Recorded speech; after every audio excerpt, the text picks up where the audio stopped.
There are tons of stories out there about hacked Pokemon games. Some of them are really quite neat, such as the one about a version where you get a ghost as a starter. Some are ridiculous. Silly stories about individuals dying after playing a game, or the game talking to them. Gosh, don't these writers know that less is more when it comes to these stories? Ah well, I digress. I grew interested in these hacked games that are apparently in any thrift store, on eBay, or handed out by homeless people to random passers-by. I didn't have the pleasure of meeting these creepy people. I merely found this particular cartridge in a trash bin when the garbage truck backed into my neighbour's dumpster. I noticed the game, and I asked the trash man if I could take it. He didn't seem to mind. It was thrown away after all. Of course, I checked with my neighbour, just to confirm if they actually didn't want it, though they seemed perplexed, as if they'd never seen it in their life. Their son made a grab for it, a little boy who saw the Charizard on the cover, crying out, "Pokemon, I want, Mummy!" But his mother told him no, seeing as though I had found it. He didn't even have a Game Boy anyway. He just liked Pokemon.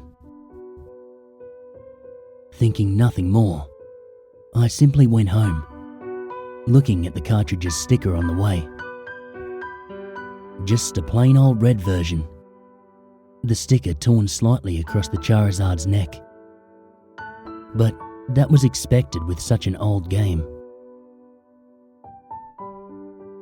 I had had blue version as a kid, so I was a bit eager to see the, albeit minimal, differences that red version had. I was rather disappointed by what I saw when the title screen showed up. Pokemon, Strangled Red version. Well, damn it. It was a hack. Hacks were neat and all, but they had zero monetary value. The originals, quite valuable by now. And I wanted to play red version anyway, not this crap. Oh well, it was free. Might as well try it. The name was odd, however. Strangled Red? That made no sense. Not even in a morbid description of someone being asphyxiated, as people turn blue when choking, not red. Who knows? Maybe there was a pair of these hacks, and I just got the red one. The more I thought about this though, the more interested I became. My initial disappointment turned into curiosity. I wanted to know what the creator had made, and I was going to note everything I saw. The first oddity I noticed was the start screen had a Charizard next to the trainer instead of a Charmander. Also, the Pokemon never cycled through like the original versions did. It just stayed Charizard, even after 5 minutes of waiting. Shrugging, I hit start, noticing that there was no Charizard cry as I did, like there was supposed to be. I saw there was a continue option, so I figured I'd do what everyone did with used games and see what the previous owner had done. No. I blinked in surprise. No? What do you mean, no? The game wouldn't let me choose continue no matter what. Though, on the 4th attempt, I heard the Charizard cry. Quiet and barely audible. Shrugging it off, I decided to just hit new game, like I would have done after checking the old file anyway. The screen cut to black for a while. No Professor Oak, no starting theme, just nothing at all. Eventually, the screen came back, showing a bedroom, 2 beds, 2 TVs, and a computer in the corner. My trainer sprite was the usual one, consistent with the original red version. I was curious as to why it didn't ask my name, though that was answered as I opened the pause menu, noticing my trainer was named Stephen. No, this isn't my real name or some stupid crap like that. This game isn't self-aware or haunted. At least, not that I know of. It just had a name chosen already. Curious, I saw he had the starter amount of money. No badges. He didn't look like Red though. His hair was longer, almost reaching halfway down his back. Red's usual smile replaced with a confident smirk. Honestly, I found this sprite much cooler than Red. Next, I checked out his Pokemon. A single Charmander, level 5, named Miki. Nothing was odd about it. Or should I say her, with the name and all. She had beginning Charmander stats. Only knew Scratch and Tail Whip. Basic stuff. The game seemed relatively normal. Returning to the game, I walked about the room, noticing that Stephen's long hair was present on the back of my trainer when my back was turned to the camera. I didn't recognize the house, but I descended the stairs to see more. Downstairs was another trainer who spoke to me the instant I came down. Mike, ready yet? Stephen, yeah. I assumed this Mike was my rival, pre-decided for me. A replacement of Blue, most likely. Though, I then thought back to the bedroom having 2 beds, realizing they weren't just rivals, they were brothers. They talked back and forth. Basic Pokemon dialogue. Become a Pokemon master, catch 'em all, stuff like that. Before having a little argument over which is better, Charmander or Squirtle. Which, of course, led to the introduction battle, like the one versus Blue in the lab. Simple enough. Scratch, tackle, scratch, tackle. Until I won, purely for having the first turn. I took notice of how much better Stephen's sprite looked in combat than Red's. A different pose. His hair, looking like it was blowing in the wind. A brief, minor upgrade, but still much nicer. I left the house after some more banter with my brother, stepping out to the Pallet Town theme. Going to the east, I found this was indeed Pallet Town. The house was simply on the outskirts to the west. I noted that there was no mysterious grassy field like in normal Pallet Town. Wandering about, I decided to check in on Red's home. His mother was inside, and when I talked to her, she commented on how handsome Stephen looked. hoping that her own son would look up to him as a role model for when he became a trainer himself next year.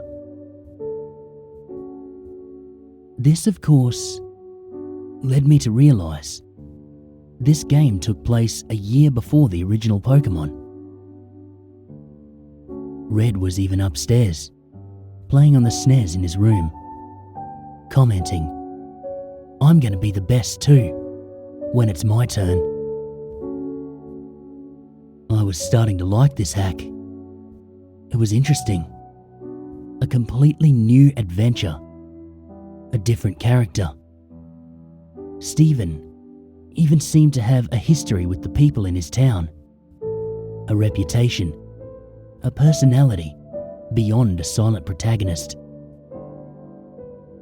The people in town talked to him as a person, making conversation, not just spouting tutorial crap. Even Blue's sister had new dialogue. They seemed to be in a relationship too, as the dialogue ended with a kiss and a heart over her head.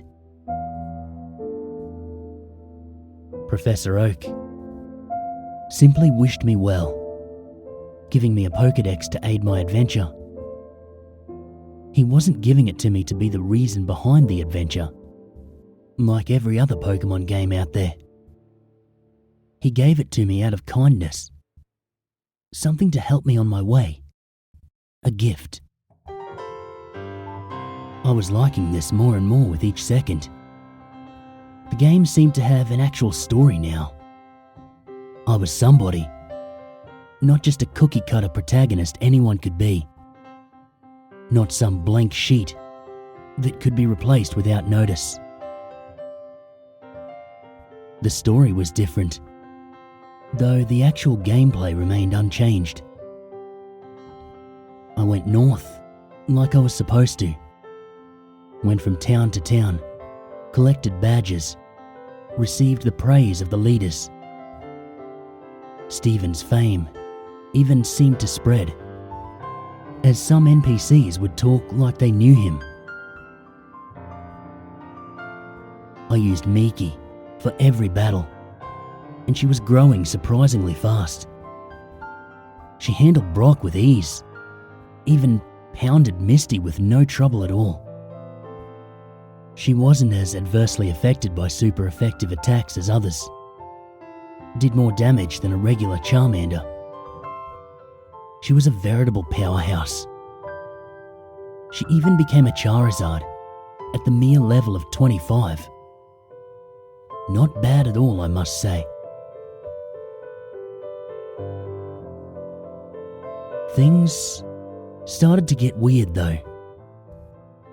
As soon as I reached Lavender Town. I know. Lavender Town is the focus behind every creepy story and the like. But it was the only place that was noticeably different. There was no Team Rocket invasion, which I found odd.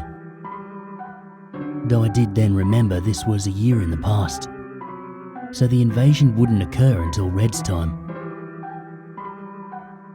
I tried to enter Pokemon Tower, aiming to get a Ghastly. But that's when it got odd.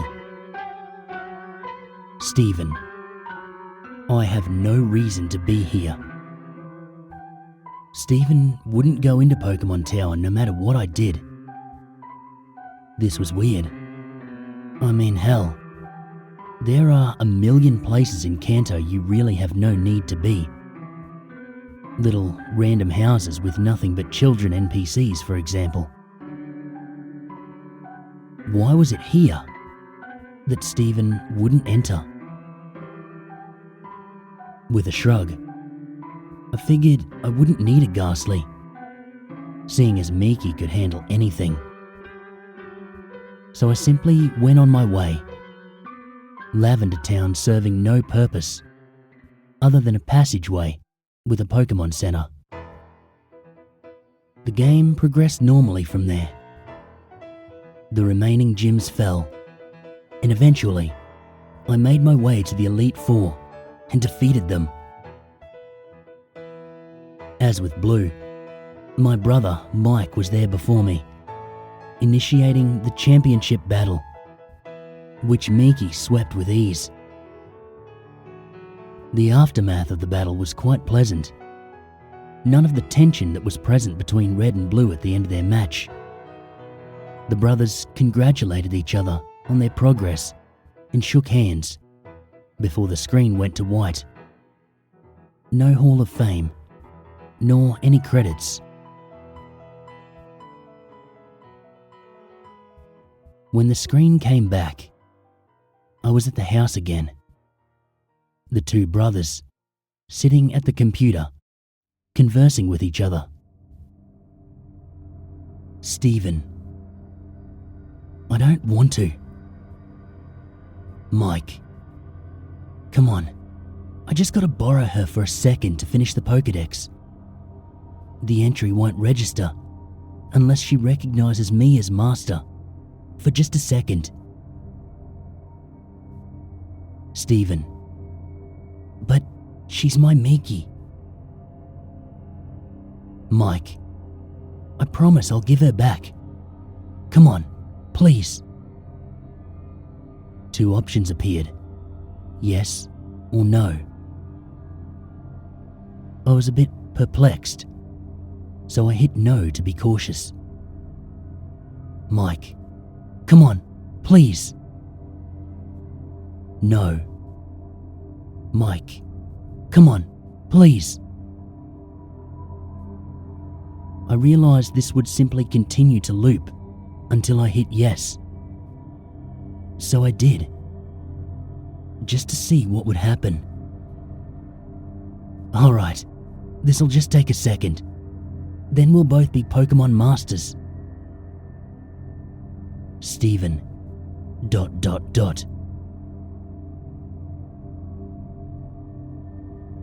The screen then changed to the animation shown when two people trade Pokemon. I found this a bit weird, seeing as I was solo. But whatever.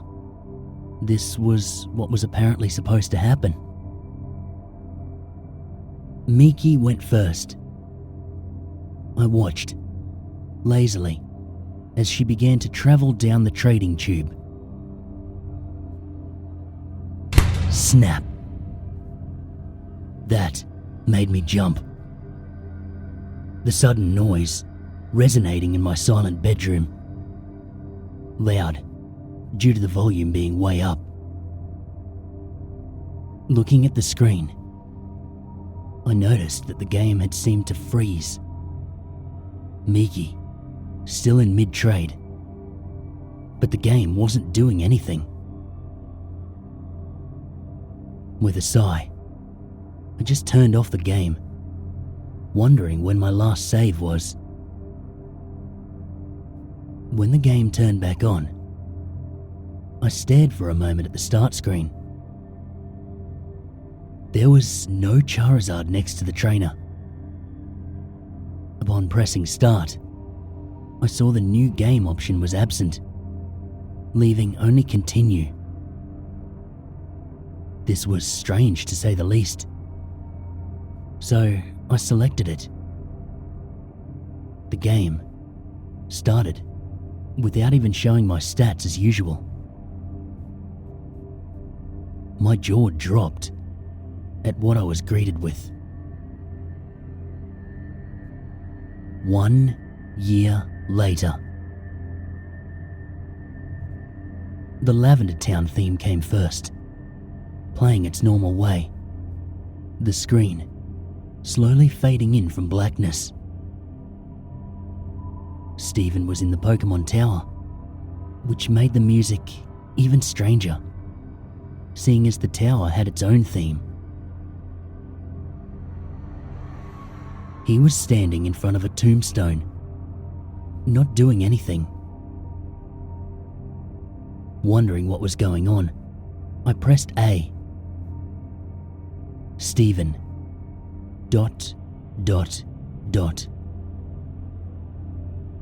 Confused, I tried walking, realizing I was indeed in control at the moment. I brought up the pause menu and checked my party. Miki was gone. Not just Miki, all Pokemon. He had nothing. The Pokédex was absent from the menu. His bag was empty. Honestly concerned now, I checked his trainer card. He had no money. He had no badges. His playtime was 8795 hours, which was impossible, as I had only 30 logged in before. But that wasn't the strangest part. His picture. The picture of the handsome, confident young trainer was different. His eyes were blank. His face turned slightly down. That smirk of his was gone, replaced by a lack of any expression at all. That long hair of his, before in a perfect perm, was now messy and unkempt. I couldn't look at him anymore. Closing the menu, I went to move out of the tower. But with every step I took away from the tombstone, the screen flickered, like it did when a Pokemon was poisoned. Gulping, I brought up the trainer card again. His picture was getting worse. Every step I took, he hung his head more and more. His shoulder slumped. He bent over. By the time I had exited the tower, he was on his knees, hands to his face, hair draped across him. I had guessed already what was going on, but this clinched it. I began to put some things together in my mind. I'd always wondered why there was no champion in the original games besides your rival. Why is it that you, the protagonist, had to beat your rival when he just waltzed in? No previous champion to challenge. Then, it struck me. The answer was right here. The previous champion gave up. His precious Miki was apparently dead, and with her, so died part of him. His Pokédex, the other Pokemon, his badges, his fame, all of it, he threw it away. In that year, the year that I missed, the year where all those hours came from. I even did the math.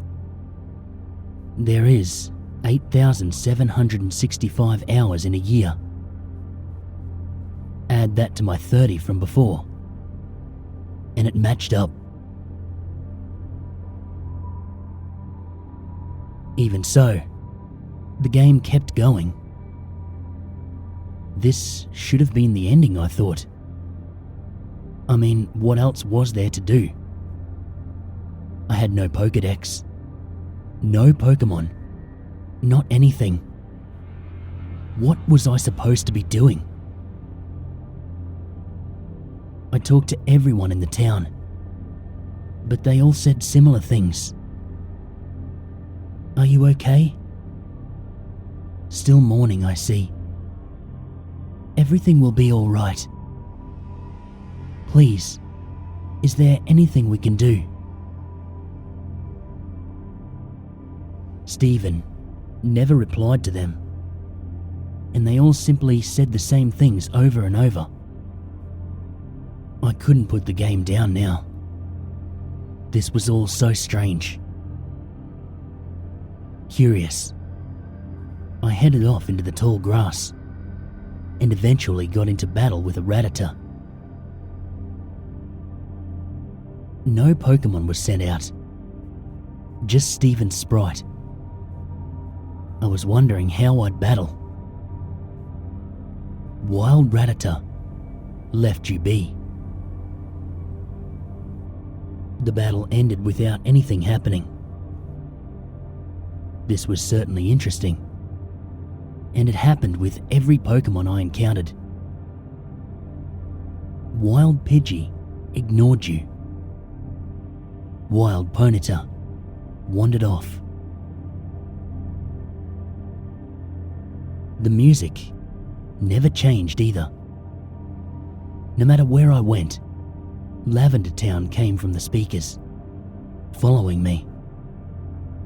Sometimes slowed down slightly, sometimes not. I searched everywhere, every town, talked to everybody, wondering just what the hell I needed to do. My frustration was mixing with the depressing atmosphere of all this, making the experience altogether unnerving and uncomfortable.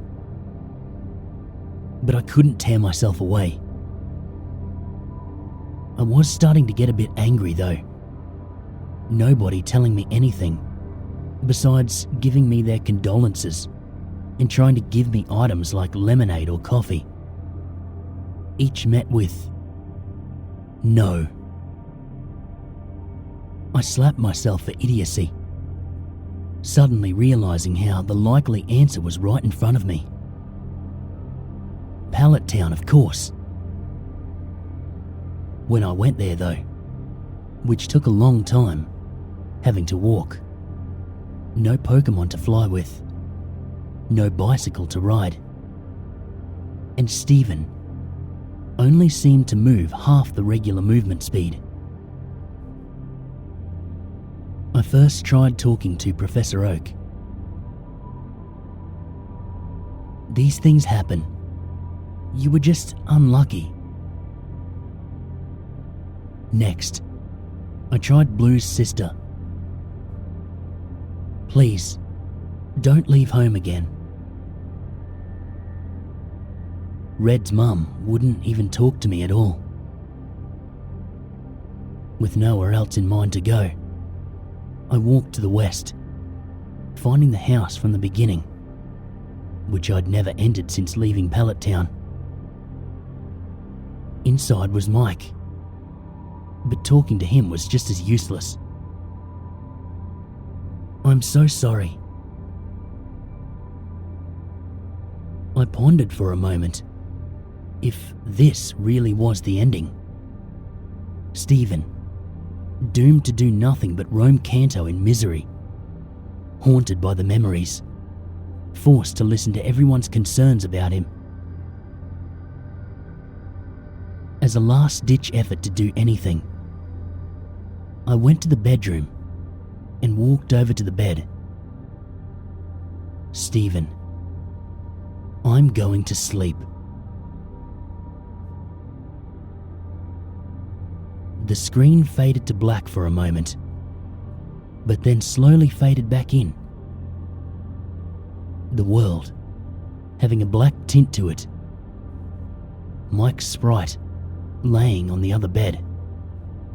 I assumed this meant it was night.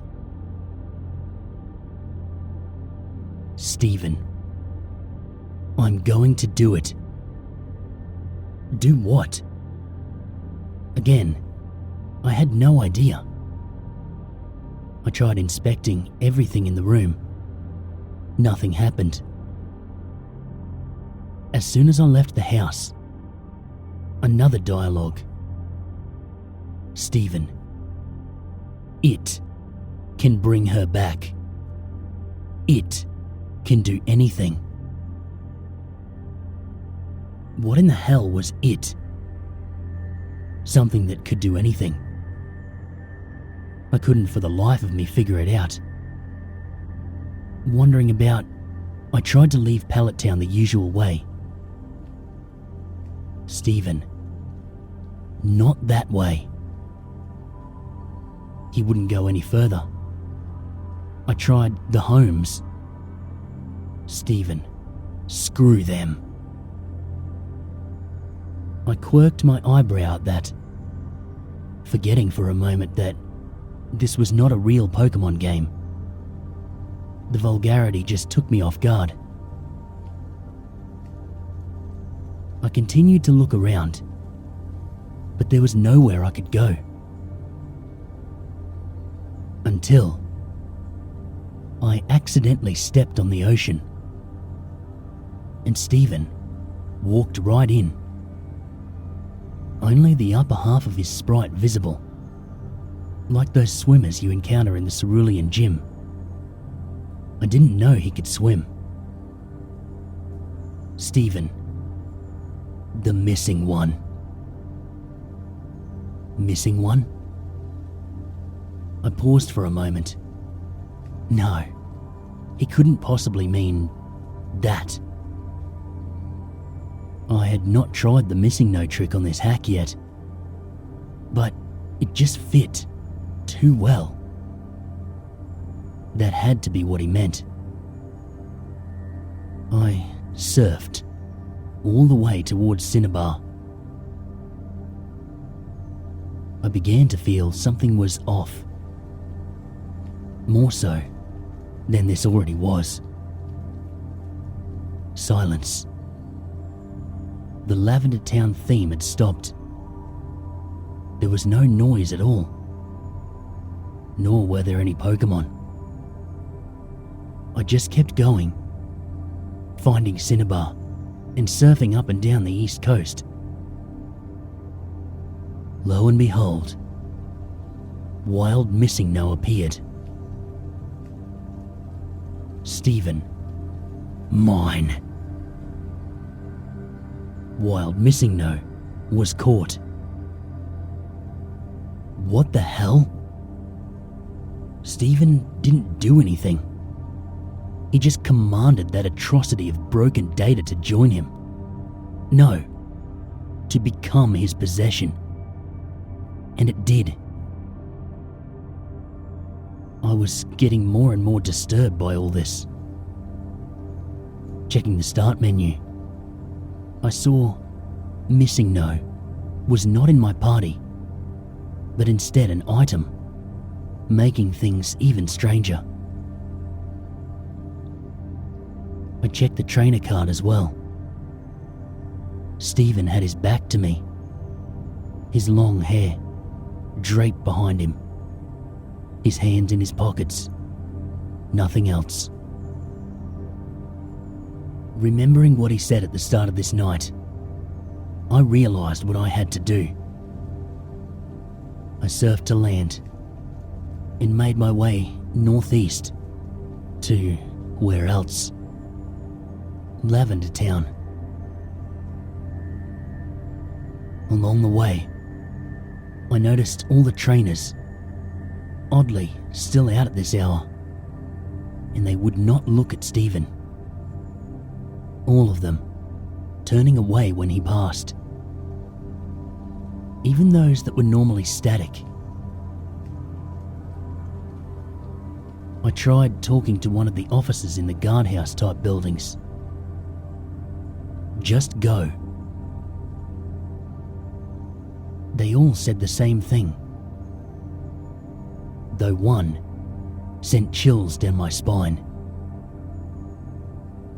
Sometimes dead is best. My hands were sweating at this point.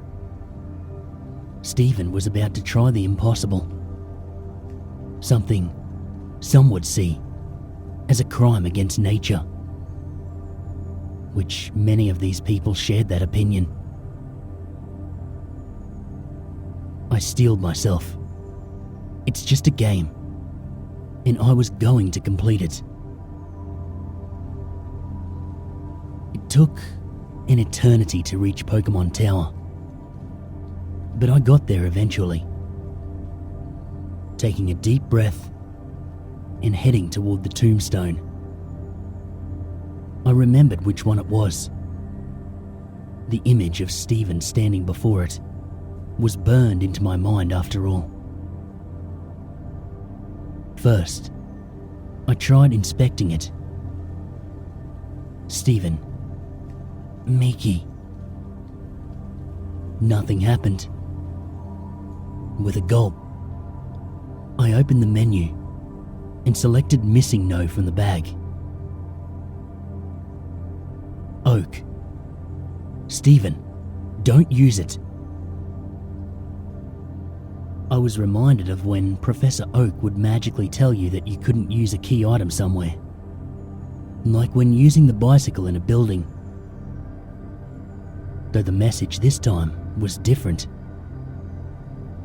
Even worse, Stephen actually responded to it. In a world that cheated me, why should I play fair? Stephen used it.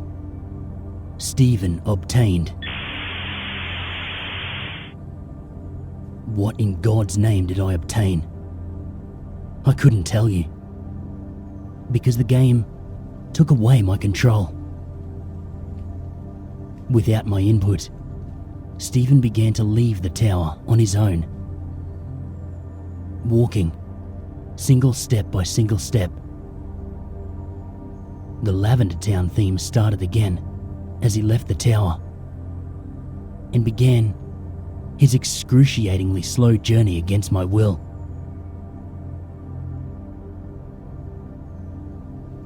Every time he crossed one of the borders where the music would change, it got progressively slower, more and more disturbing.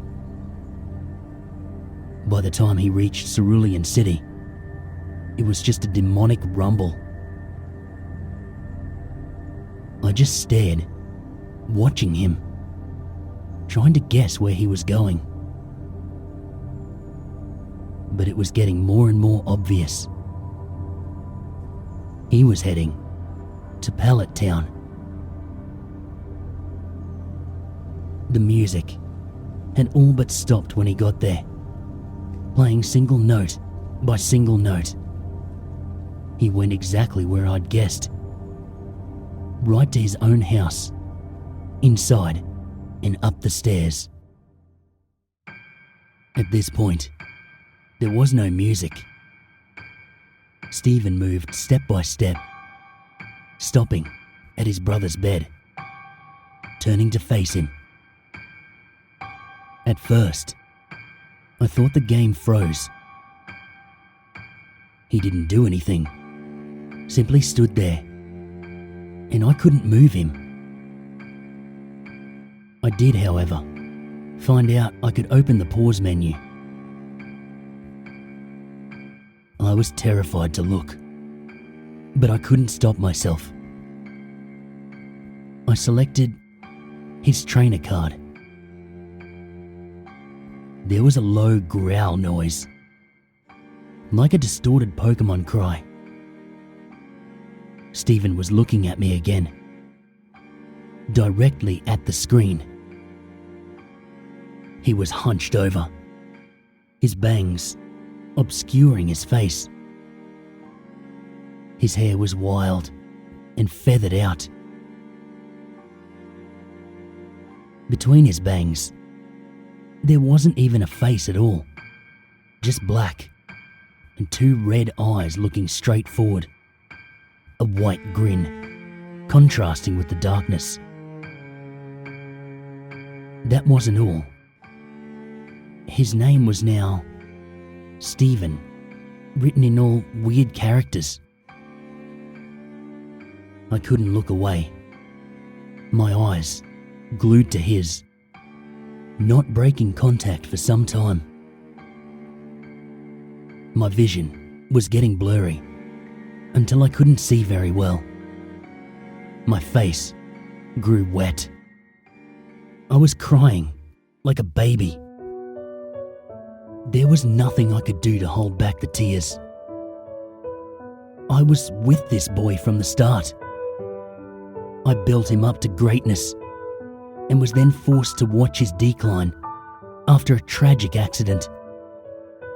And now, he was this thing, this abomination.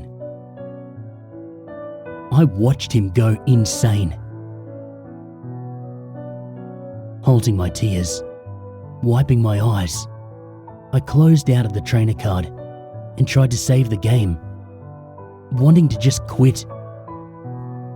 The game informed me that this was impossible. Nothing can be saved now. The pause menu wouldn't close no matter what I did. So with no other option, I checked the bag. Nothing happened. I checked Pokemon, and there was one. A single sprite met me. It had 0 HP. Its status, dead. Its name. I selected it, and I was greeted with 4 options. Status, it's her. Switch, never. Close, no. Strangle. My fingers shaking. I selected strangle, and the menu closed, showing Stephen in the room again. Stephen, goodbye. Snap. The game shut itself off. I was more dumbfounded than frightened. In a bit of shock, I turned it back on. The title screen, showing the manic Stephen and a horribly glitched Charizard. I pressed start, then continue. All I saw was a zoomed out view of Pallet Town, showing Stephen's home to the west. Tall grass surrounding it. Those unmovable stones blocking it from the rest of the town. The image was completely static. No music, no movement. Before fading to white, going back to the title screen. It was as it had been when I first popped it in. A trainer and a Charizard. I attempted to hit continue. No.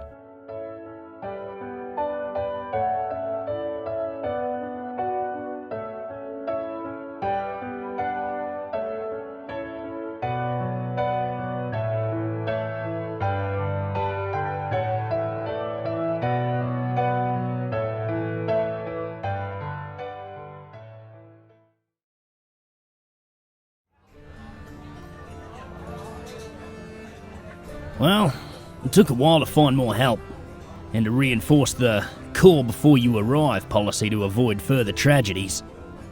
Now, not many patrons and new customers enjoyed the reinforced policy, since some of them don't have the equipment to notify us beforehand. Not all ghouls, ghosts and monsters have cell phones, you know. Hey, how's it going? An older gentleman with a wrinkled face called out to me from the front of the tavern.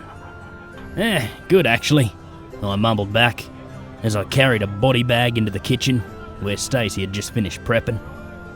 I slammed the bag onto the table and went out back to pay the shady delivery guy before I returned to help cut up the corpse. I watched as Damien shuffled about behind the bar with a bottle of pig blood in his hand, and watched him closely as he placed the bottle next to the human blood. Damien, can you keep those two separate? Don't want to accidentally mix up the two. You do not want to deal with an angry customer on your first day. Damien thanked me and moved the pig blood and placed it next to the goat blood. Wouldn't matter if we accidentally mixed the two. Not all of the monsters can tell the difference between them. Well, unless they're vampires. But we don't have to worry too much about them ordering a blood substitute, and they prefer human blood over pig and goat blood anyways.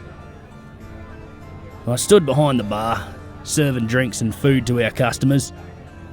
Suddenly, a concoction of shouts and yelps erupted from the werewolves' booth. I made sure Damien knew what he was doing before I left my station to see what all the commotion was about. When I walked up to their booth, everyone grew quiet and moved aside to show a very drunken Tom. He laid across the table and had knocked over everyone's drinks and food. His head bobbed around slightly as he tried to look up at me.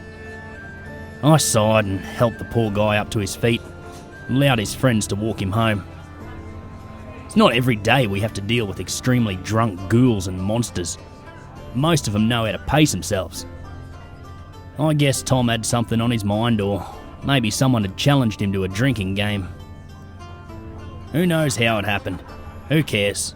Just as long as they get him home safely.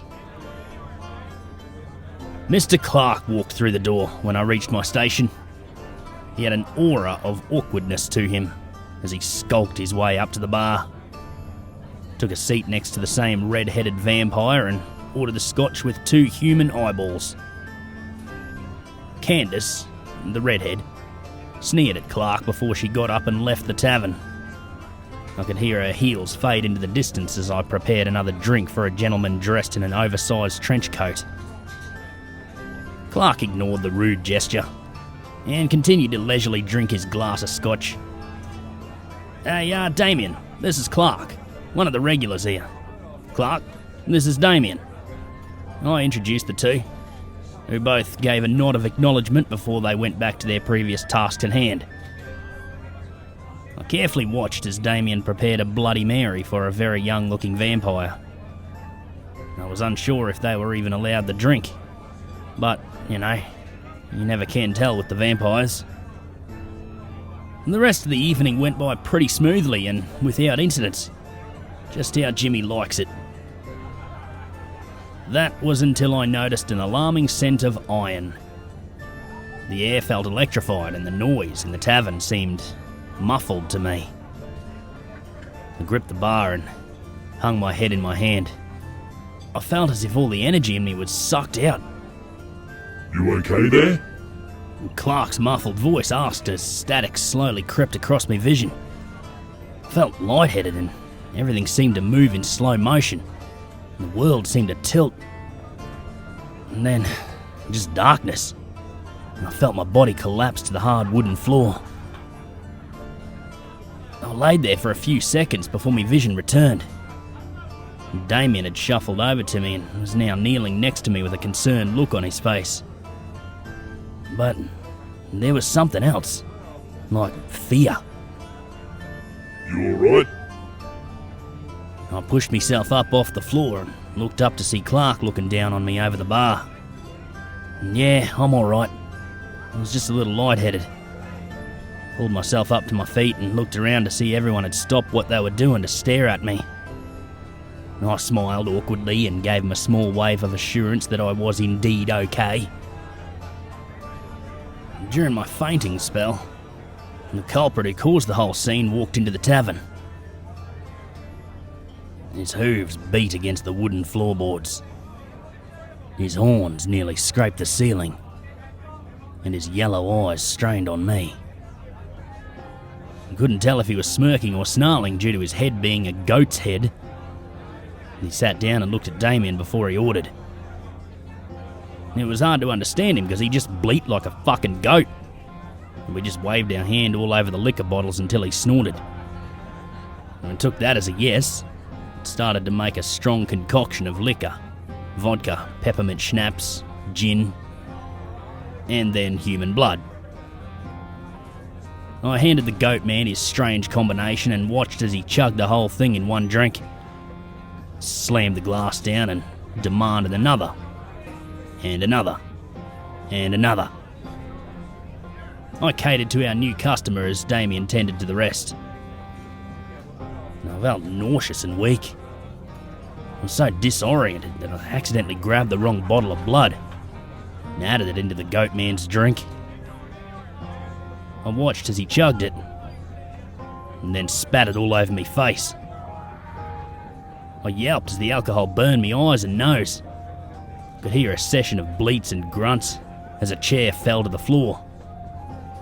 I just cowered behind the bar and tried to get me vision back. I then felt a massive hand grip my shirt and lift me off the ground.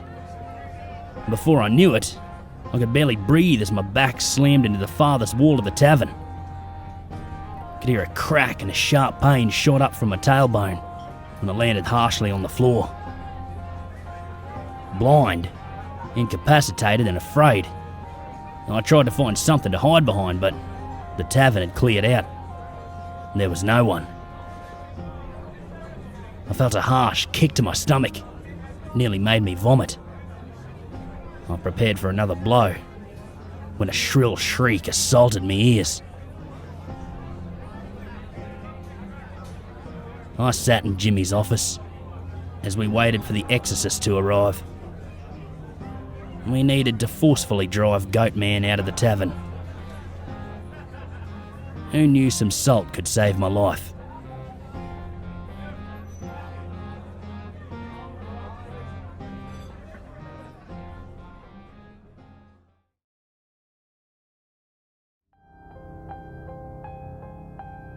During the summer of 2003, events in the northeastern United States involving a strange human-like creature sparked brief local media interest before an apparent blackout was enacted. Little or no information was left intact, as most online and written accounts of the creature were mysteriously destroyed.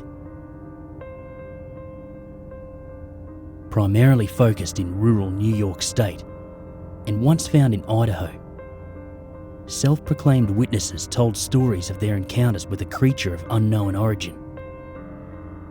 Emotions ranged from extremely traumatic levels of fright and discomfort to an almost childlike sense of playfulness and curiosity.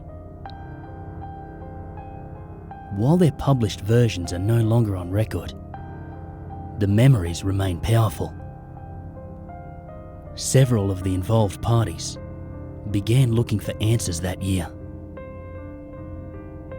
In early 2006, the collaboration had accumulated nearly 24 documents dating between the 12th century and present day, spanning 4 continents.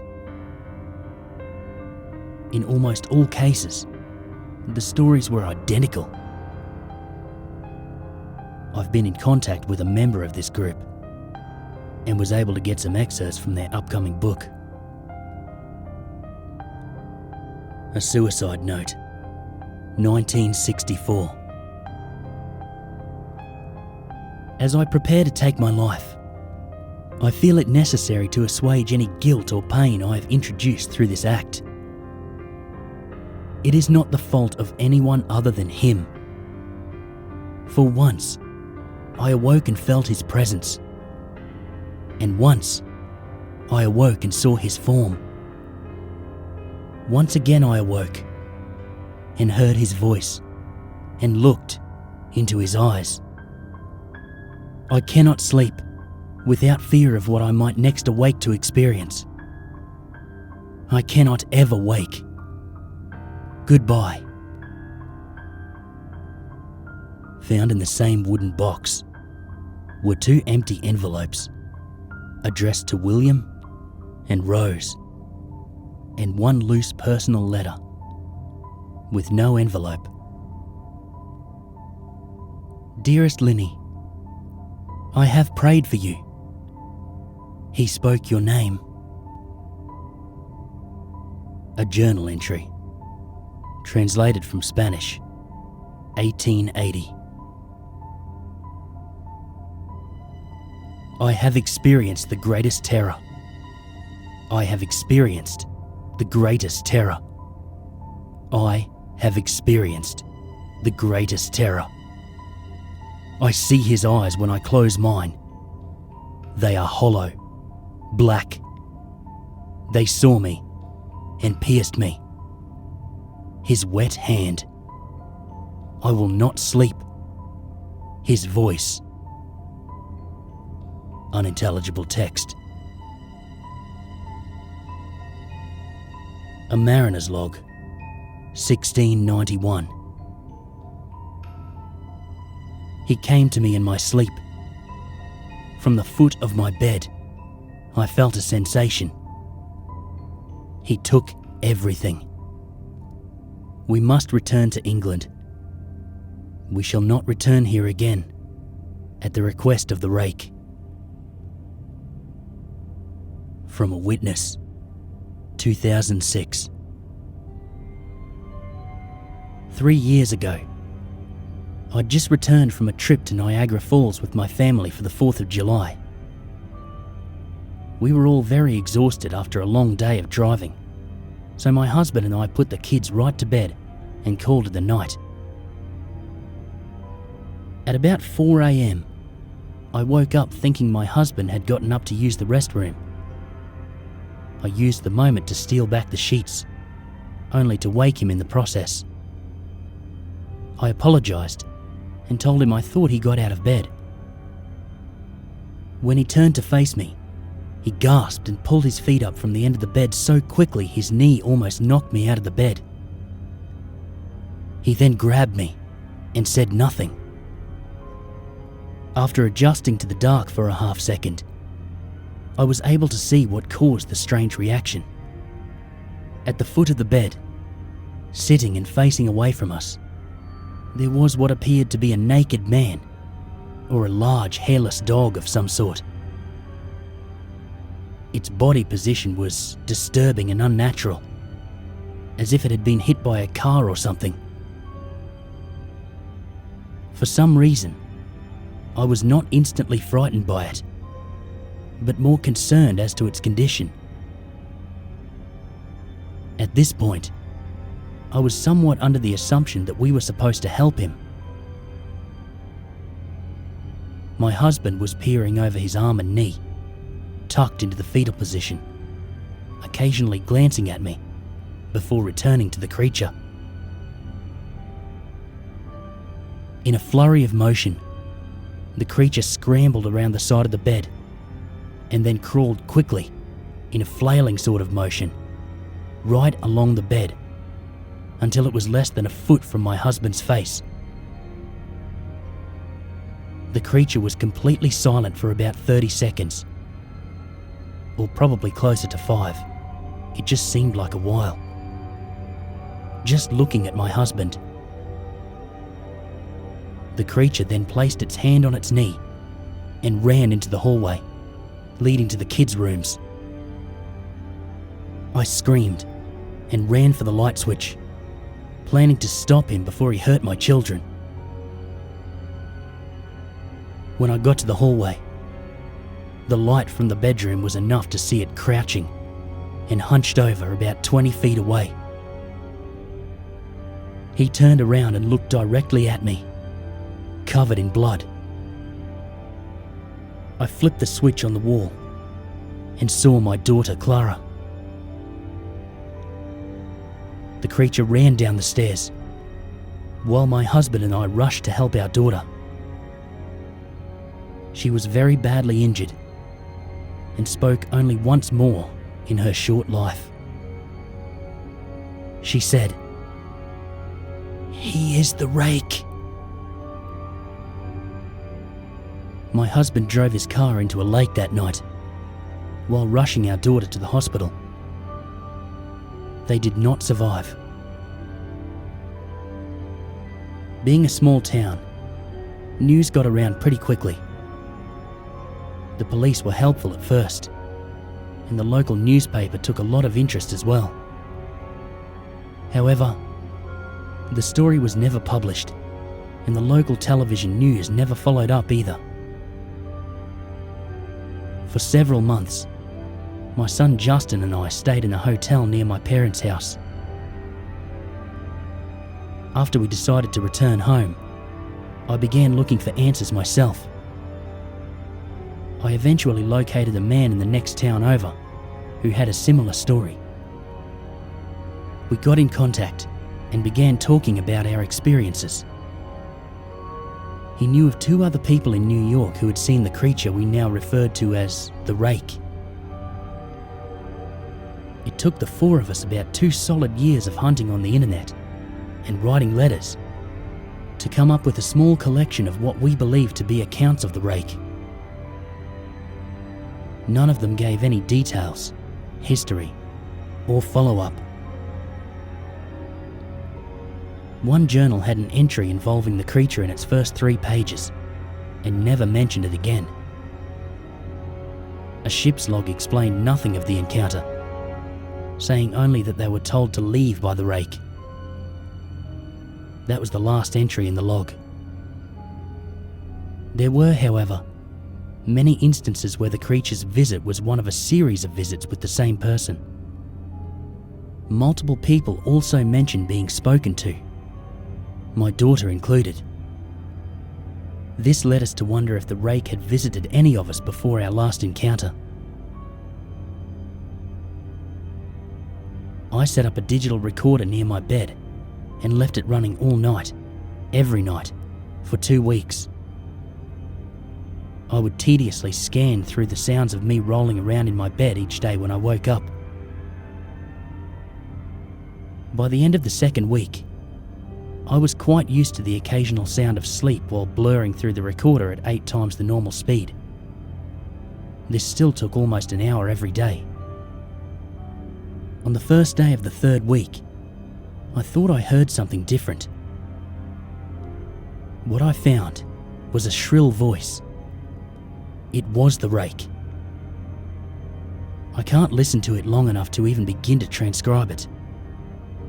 I haven't let anyone listen to it yet. All I know is that I've heard it before, and I now believe that it spoke when it was sitting in front of my husband. I don't remember hearing anything at the time, but for some reason, the voice on the recorder immediately brings me back to that moment. The thoughts that must have gone through my daughter's head make me very upset. I have not seen the rake since he ruined my life, but I know that he has been in my room while I slept. I know and fear that one night I'll wake up to see him staring at me.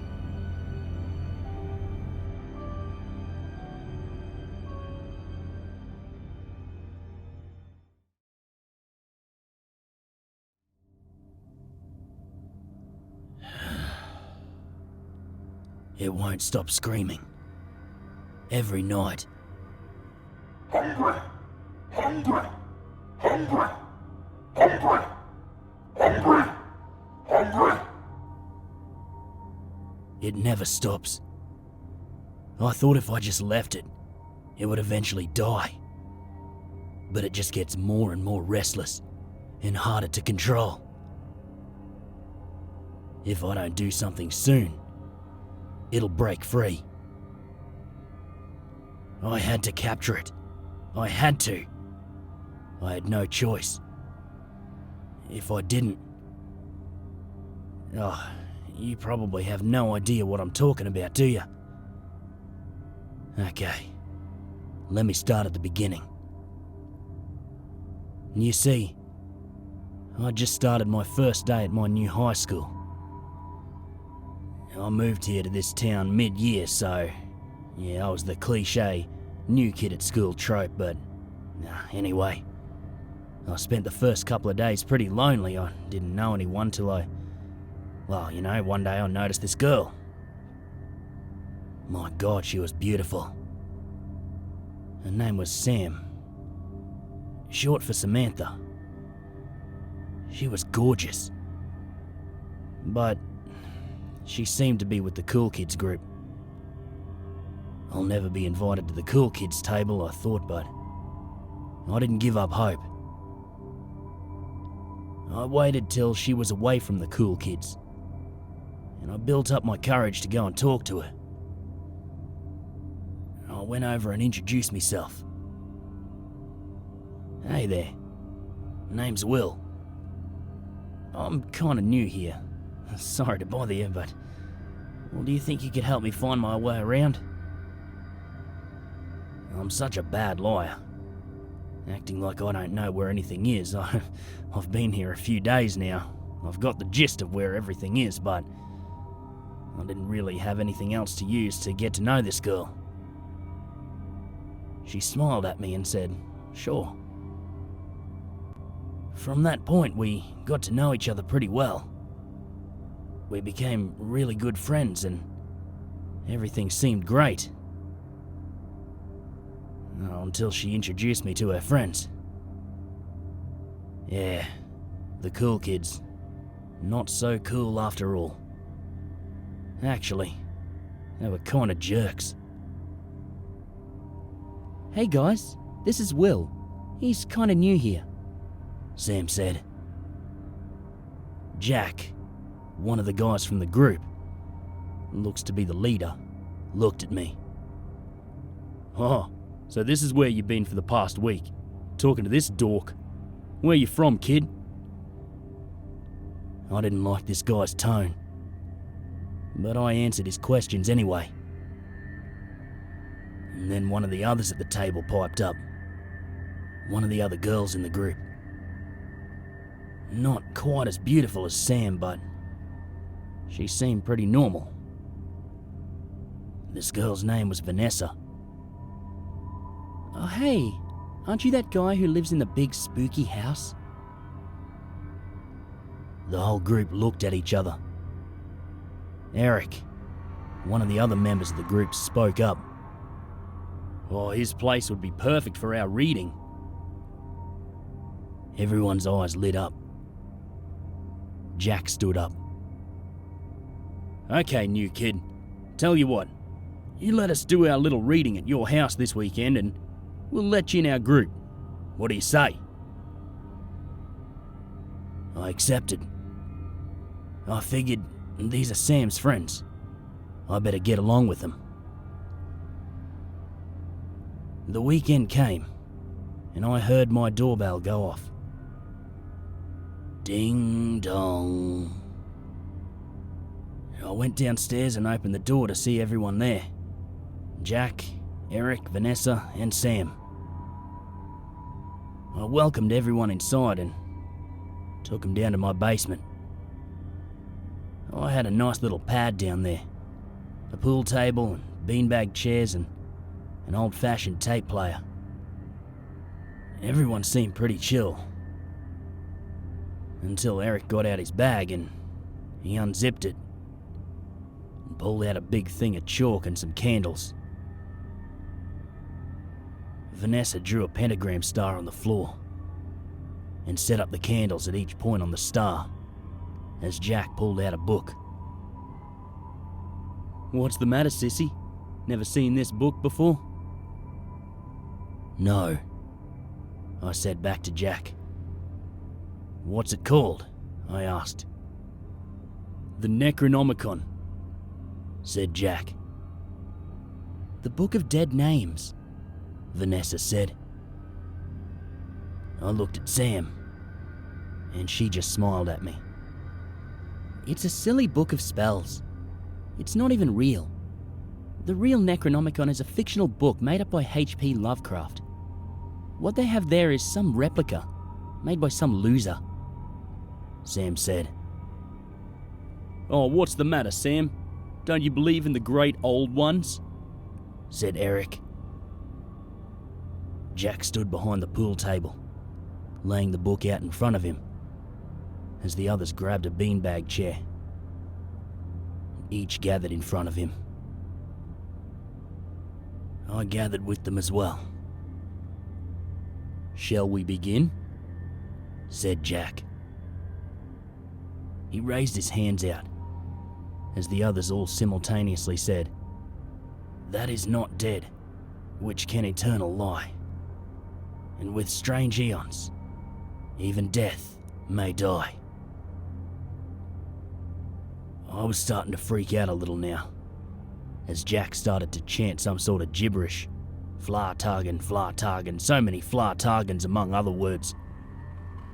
I couldn't understand it. And that's when the pentagram began to glow. "Oh, it's working! Get going, Jack!" screamed Eric. And suddenly, there was a flash of light. I was blinded for a moment. I heard Vanessa scream. As my eyes came to, there stood some sort of creature.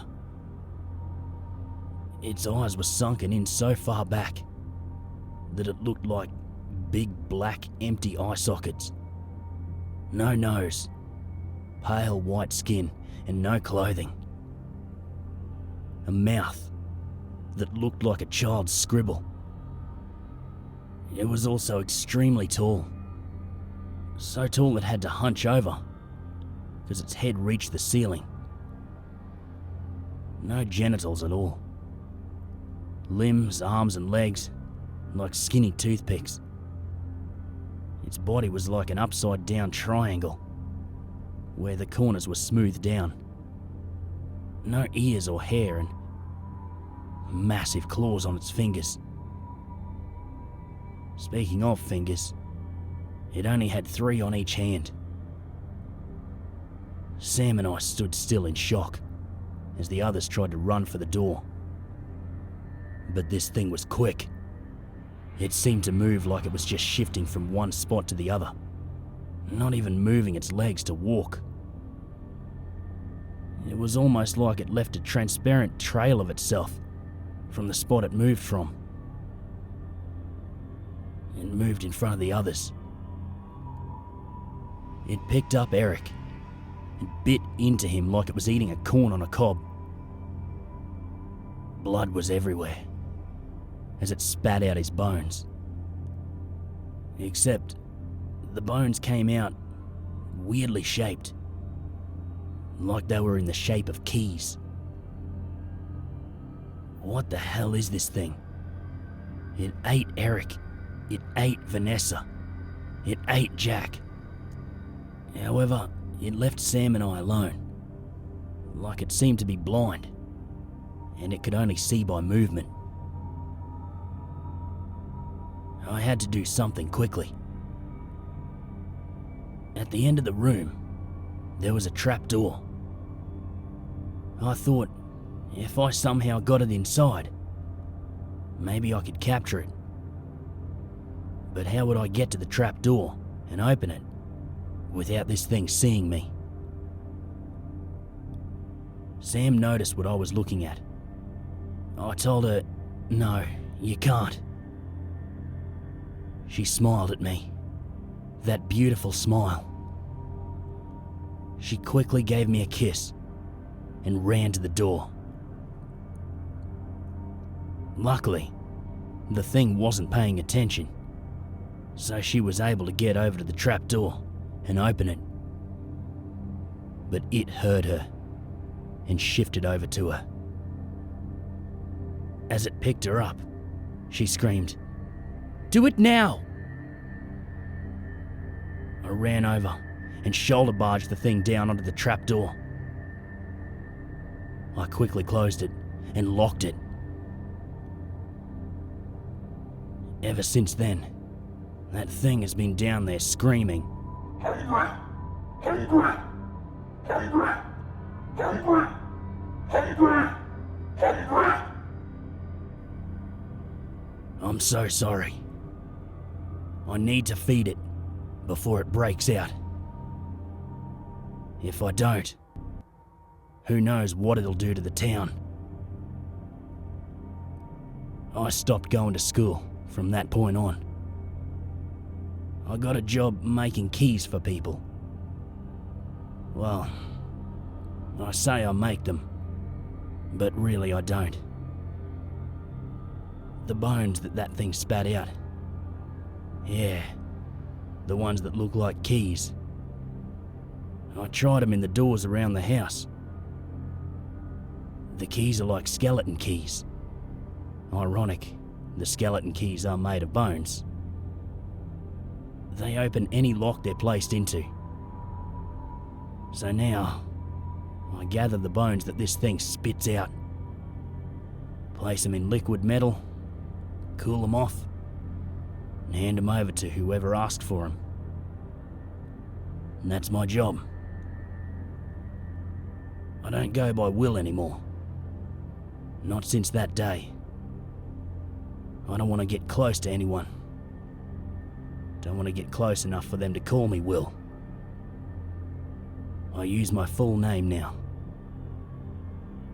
I am the Keyman, known as Willie.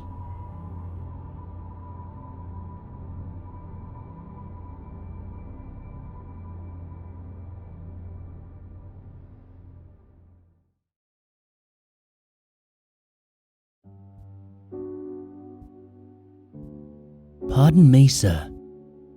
How much do you want for this? It's free, take it.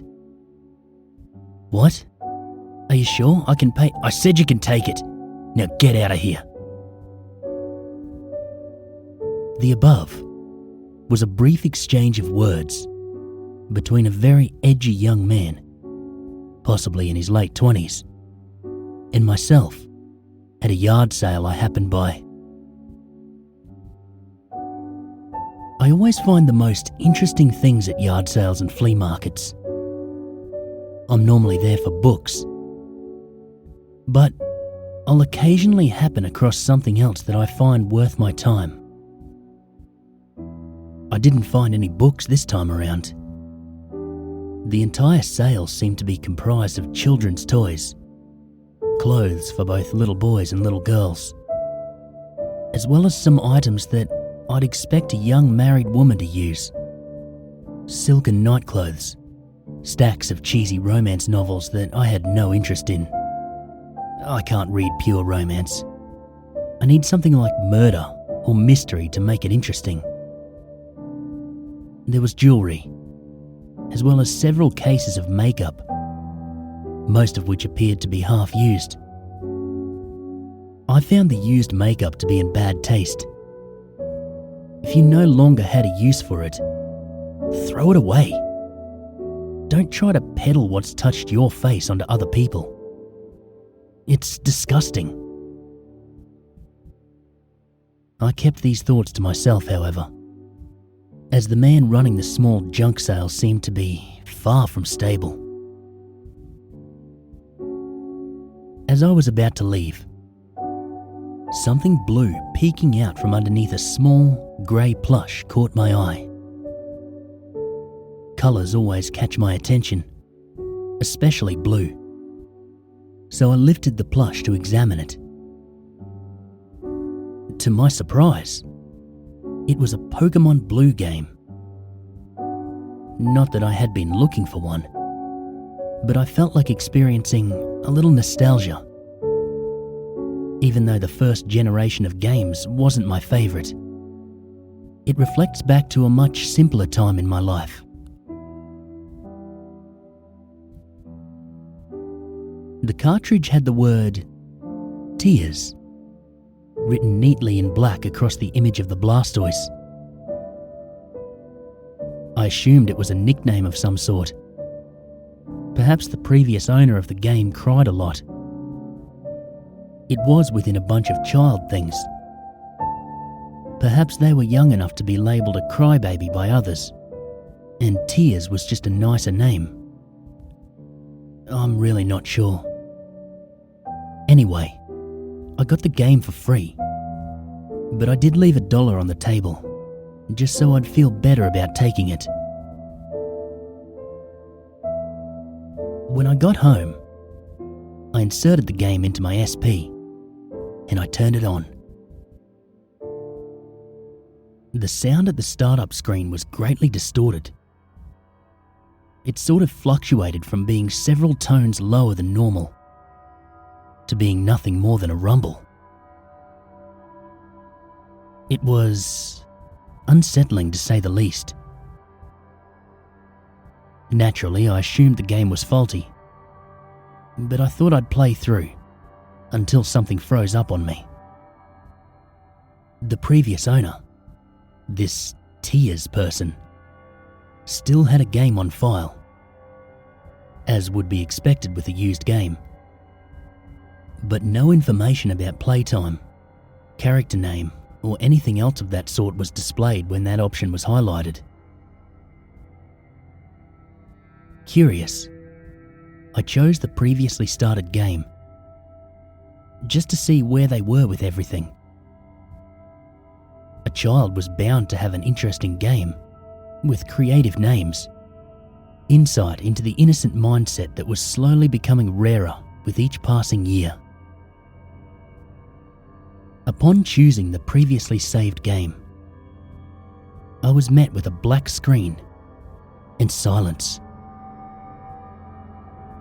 I felt disappointed. The game seemed to have already messed up on me. I was about to turn it off when a dialogue box popped up. I began to read, but the text was moving painstakingly slow. I've been robbed of everything. My title as champion. My grandfather's respect. Even my Pokemon are dead because of you. I won't stand for this.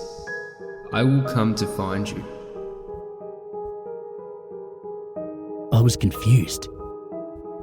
Who was speaking? Who were they speaking to?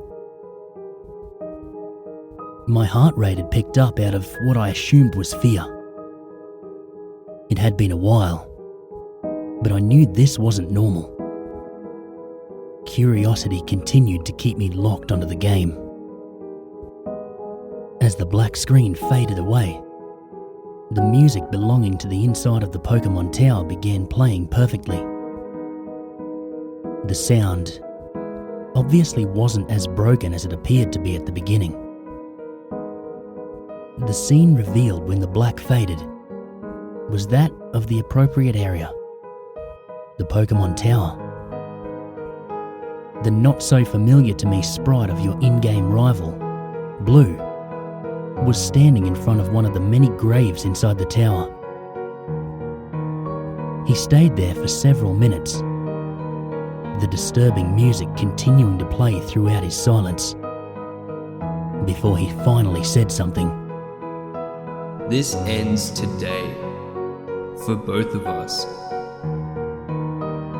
With that, he left the tower. My screen followed him as he stood outside the tower. The music did not change to Lavender Town's normal depressing music. Rather, the haunting tune from inside the graveyard continued to play through on a loop. As much as I wanted to turn down the music, I couldn't bring myself to do so. I couldn't move the character after that. I couldn't tell if it was another assumed glitch of the clearly hacked game, or if it was hesitation on the character's part. After another minute, he finally spoke again. Fly. Even though there was no voice connected to the character in-game, with the speed in which the text moved, there was an almost obvious feel of depression about him. I opened the start menu and checked Blue's party. All he had was a Pidgeot, which had no level. I checked its stats. The only move it knew was the requested action of Fly, and all its stats, except for health, were at 0. Odd as I found this, I didn't question it and chose to fly. When the map opened up, it was black, save for one small square that was marked Mount Silver. I knew this was impossible. Mount Silver was in Johto, which had yet to be introduced in the original Pokemon games. Regardless, it was my only destination, so I chose it. The typical animation of the trainer sprite turning into the bird sprite and flying off took place. And sure enough, I landed in front of the cave entrance to Mount Silver. Rather than having the sprite shift back to Blue's sprite, his image moved to the left of Pidgeot's sprite. They faced each other for a minute before a sound much like that of entering or exiting a room played, but in a much higher tone. It sounded as if something had broken. When Blue finally spoke yet again, Fly away, you're free. I began to assume the noise was the sound of a Pokeball breaking. The Pidgeot cried out just once, before doing as its former master commanded and flying away. After his final Pokemon had flown away, the haunting music continuing to play, he faced the entrance.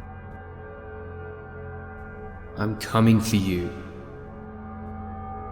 I now had the impression that this was a mission of revenge. And with the way he was speaking, it was revenge of the darkest sort. It dawned on me suddenly to check the items he had on him. I don't know why this thought crossed my mind, but given the ongoing circumstances, I felt there would be something there. And there was. There was only one item in the list. Knife. An item that certainly wasn't programmed into the game under normal circumstances. Anytime I picked the option to use it, just to see what it did, Blue said, Not yet. After that, I was unable to control the character anymore. It was as if he wanted me to get him there and see his single item, just to get the gist of what he may be planning. But that was it. The rest was all his own. Blue stepped into the cave, and as he trekked through the stone maze of the cave, he never encountered any Pokemon, but I could faintly hear distorted cries mixed in with the music. I'm not sure, but I believe they could feel the negative emotions coming off Blue, and they cried out in concern. Finally, he reached the chamber that harbored Red in the Gold and Silver games. Blue's pace slowed a little as he approached his rival, and the music, dark as it was already, lowered considerably, making it infinitely darker.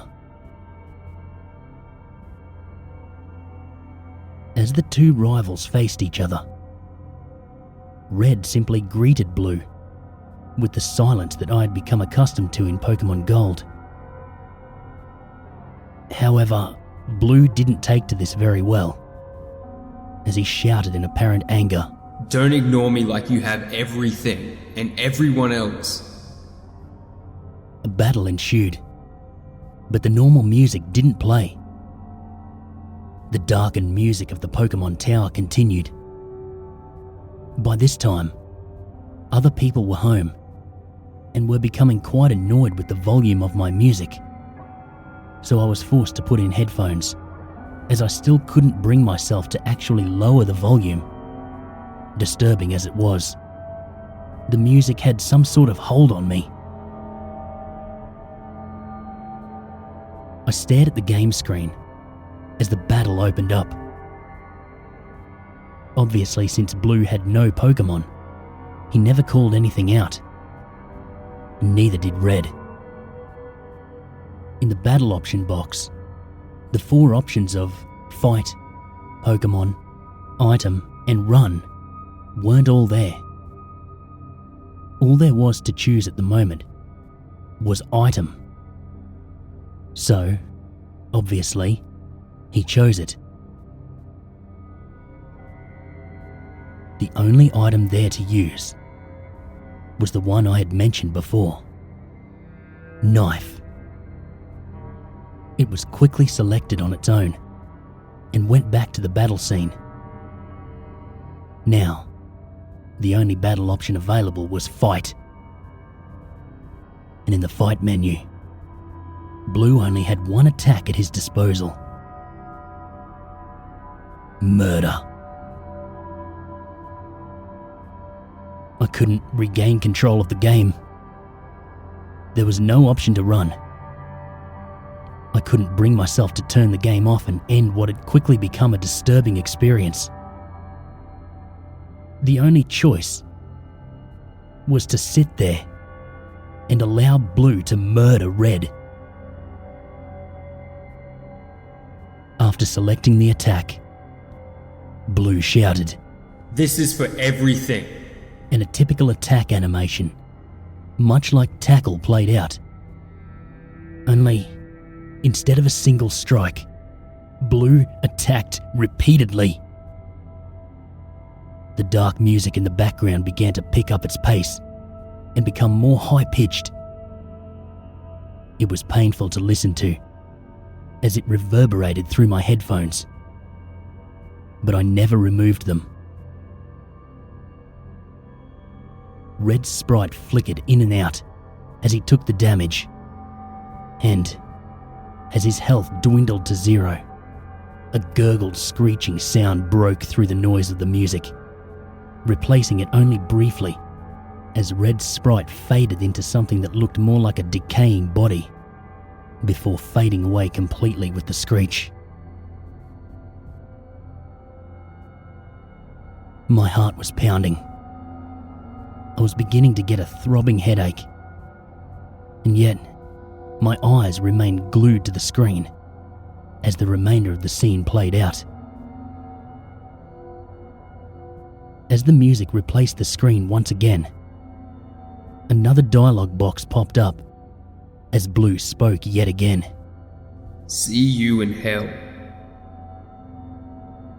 The battle options box popped up again. Fight, the only remaining option. Blue selected it yet again.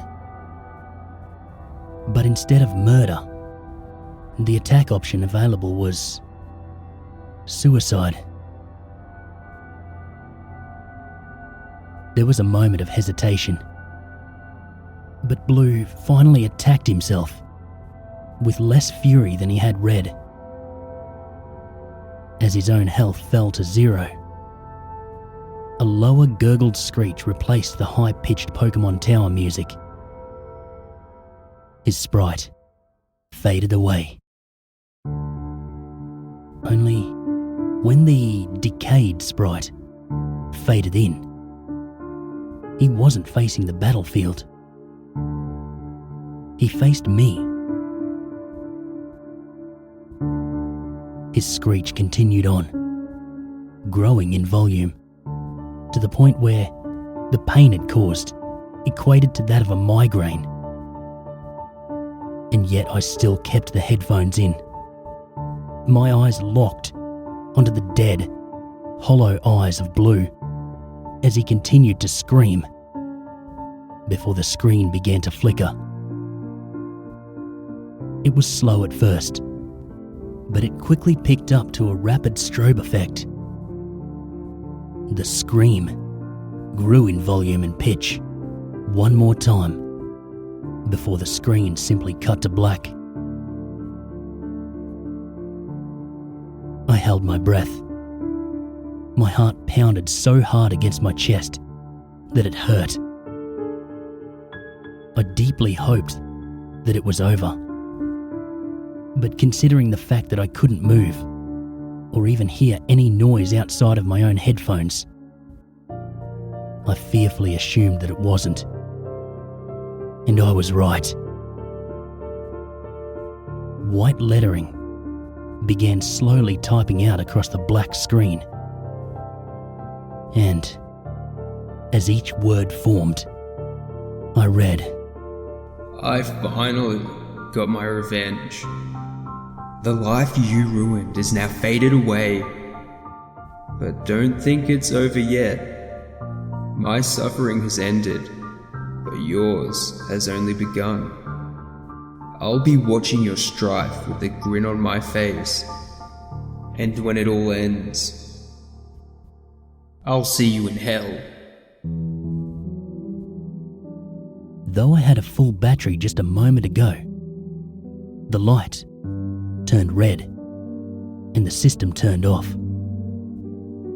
My nose began to spill blood for several minutes, and I'll never be able to describe the terror I felt afterwards. I'll never be able to describe the terror I still feel. You see, the very next day on the news, they announced that the very same man I purchased this game from, I won't release his name, had called the police saying that he had killed his wife 3 days prior and buried her in the backyard. When they reached his house, they found him by the phone, dead. He had slit his throat and committed suicide. It was also mentioned that several weeks ago, his 8-year-old son had murdered their 6-year-old son and then killed himself. I assume that the game had done all this, and I'm next. I don't know how much longer I have,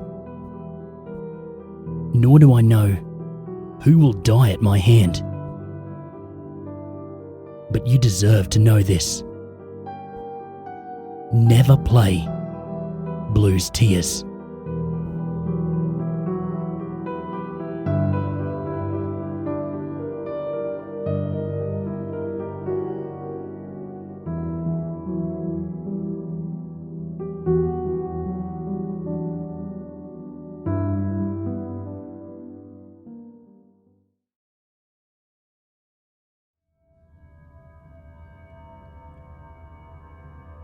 I was stressed and tired.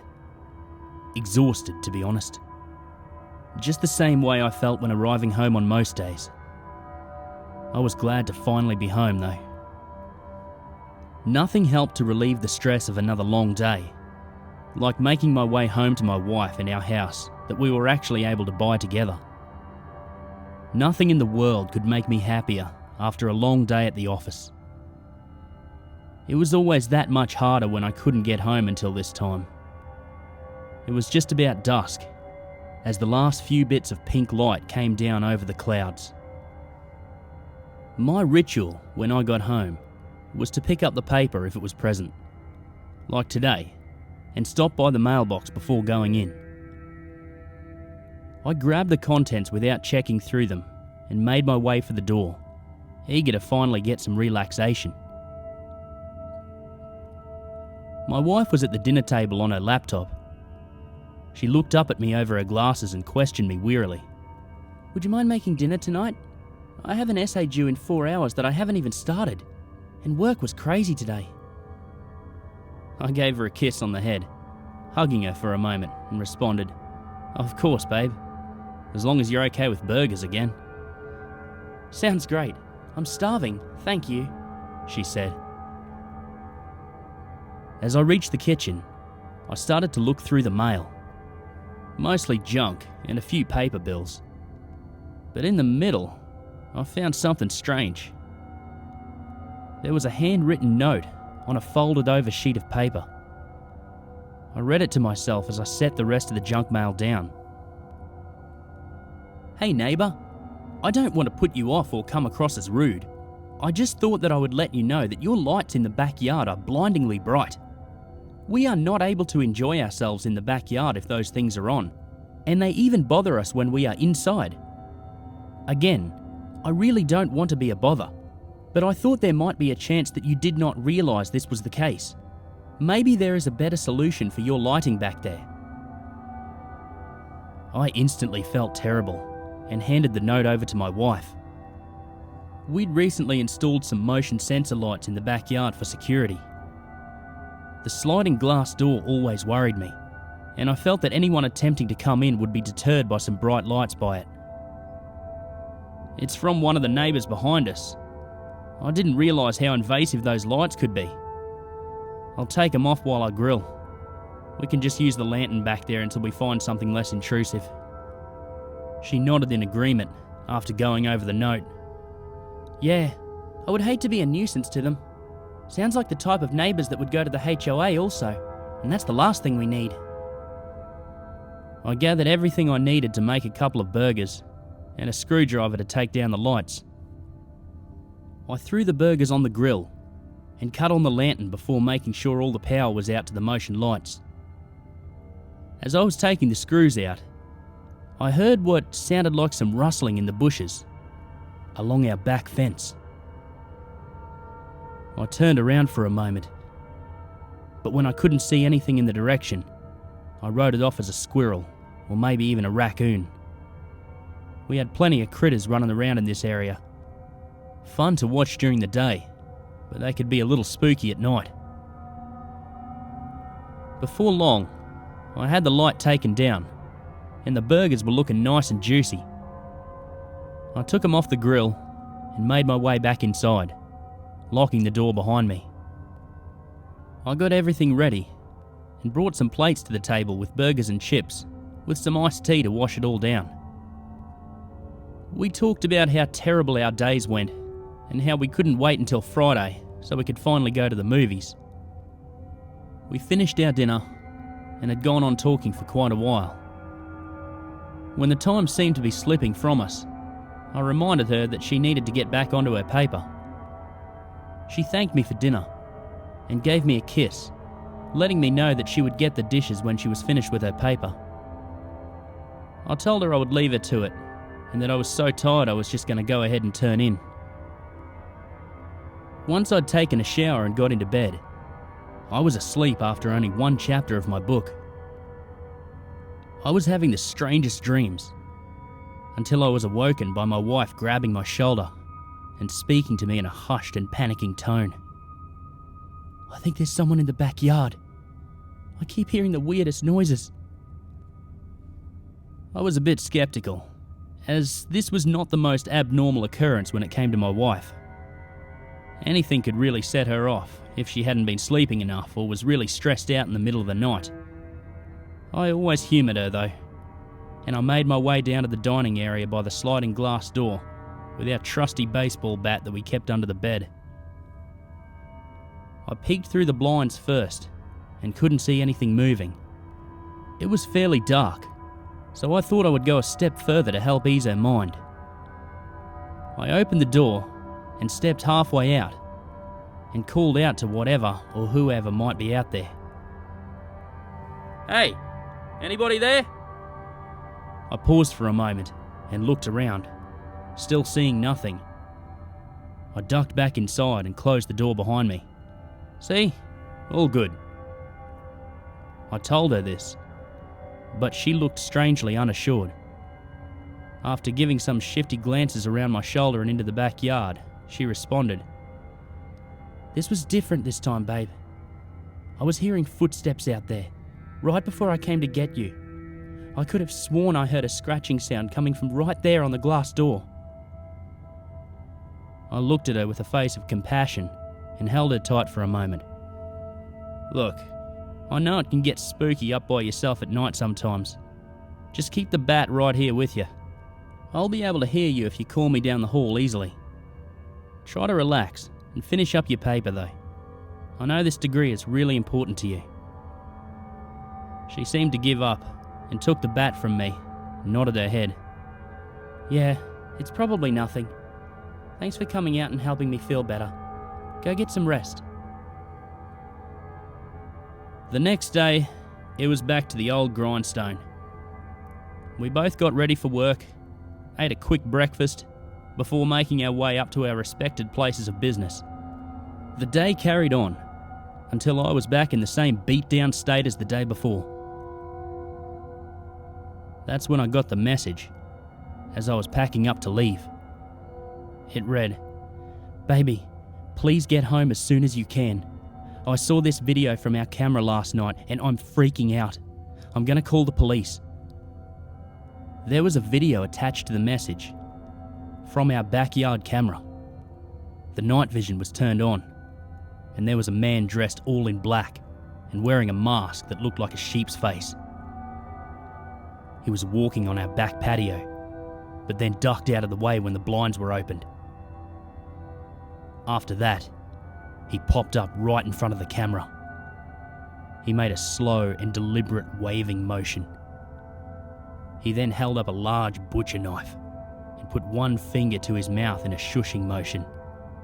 Walking over to the glass door, he placed the blade on the glass and dragged it across before ducking around the corner. He was sitting right there later in the video when I came out with the bat. Sitting there, watching me from just a few feet away. I dropped everything and rushed home in a panic. I didn't live far away from my job, so I beat the cops there and pulled into the driveway in a frenzy. I had the note that I found the night before in my mind as I pulled up. This being the case, I noticed that for some reason, my mailbox was left open. I ran over to check the mailbox, and there was one folded piece of paper that looked very much like the one from the day before. It appeared to be the same handwriting as before. Only this time, it was in large print and all capital letters, scribbled on with no intention of masking intent. Now turn off your fucking cameras.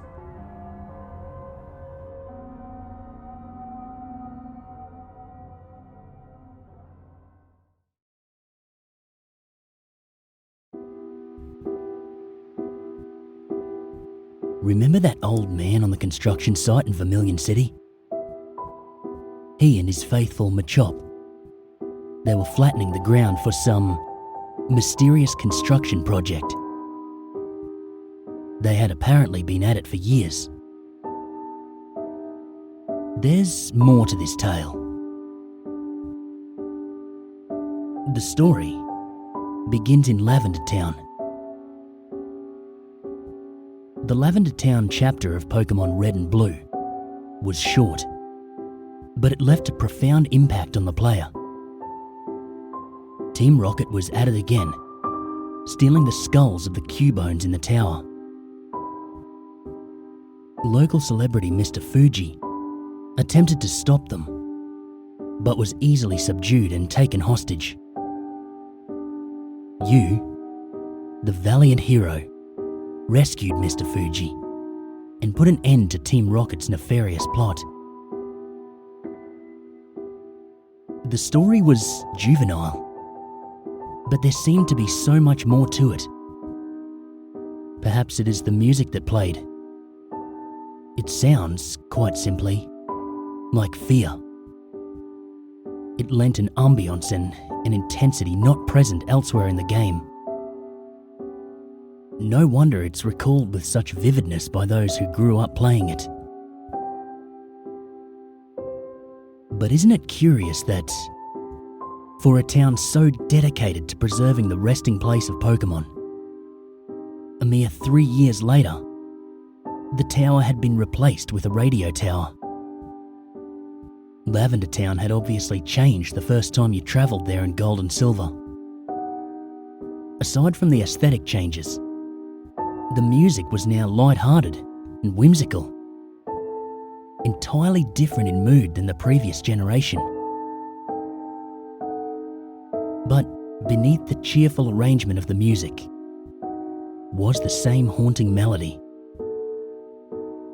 Things were not as they appeared. You see, there was more to Team Rocket's involvement than you had imagined. Lavender Town, during the time of Red and Blue, was struggling. It was a town without a draw. It lacked a Pokemon gym, or anything else for that matter to attract tourists. Fuchsia City had a safari zone. Pewter City had a museum. Cinnabar Island had a famous laboratory, etc. But all Lavender Town had was a massive graveyard that was free to visit. Its feeble Pokemart paled in comparison to the huge Celadon department store, which was easily accessible through the underground path to the west. Lavender Town was easily the poorest town in Kanto. One day, a businessman approached the mayor of Lavender Town with a proposition. Radio was a fad that had taken the nearby Johto region by storm.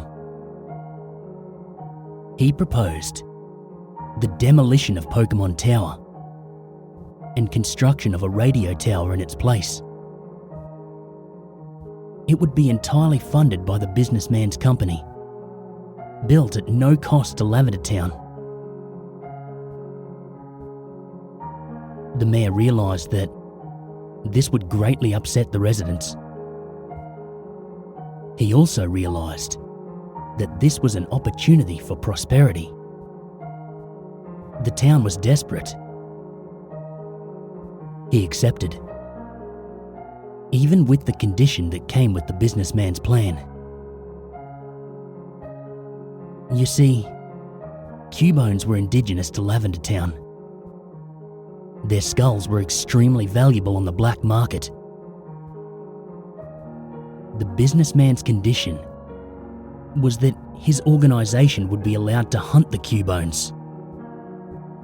The profits from the skulls would fund the construction of the radio tower. Who was the businessman? Giovanni. The mayor of Lavender Town? Mr. Fuji. Red was simply a pawn in this plot. He rescued Mr. Fuji in order to deflect the growing suspicion of his involvement with Team Rocket. And as he left the town and continued his journey, Team Rocket quickly resumed the extermination of Cubones. The plan appears to be unconcerned with the souls of the resting Pokemon. It was anything but. Giovanni was a very superstitious man. The takeover of the Sylph Company was done so that Team Rocket would be able to mass-produce Sylph Scopes, which would then be distributed to grunts involved with the Lavender Project.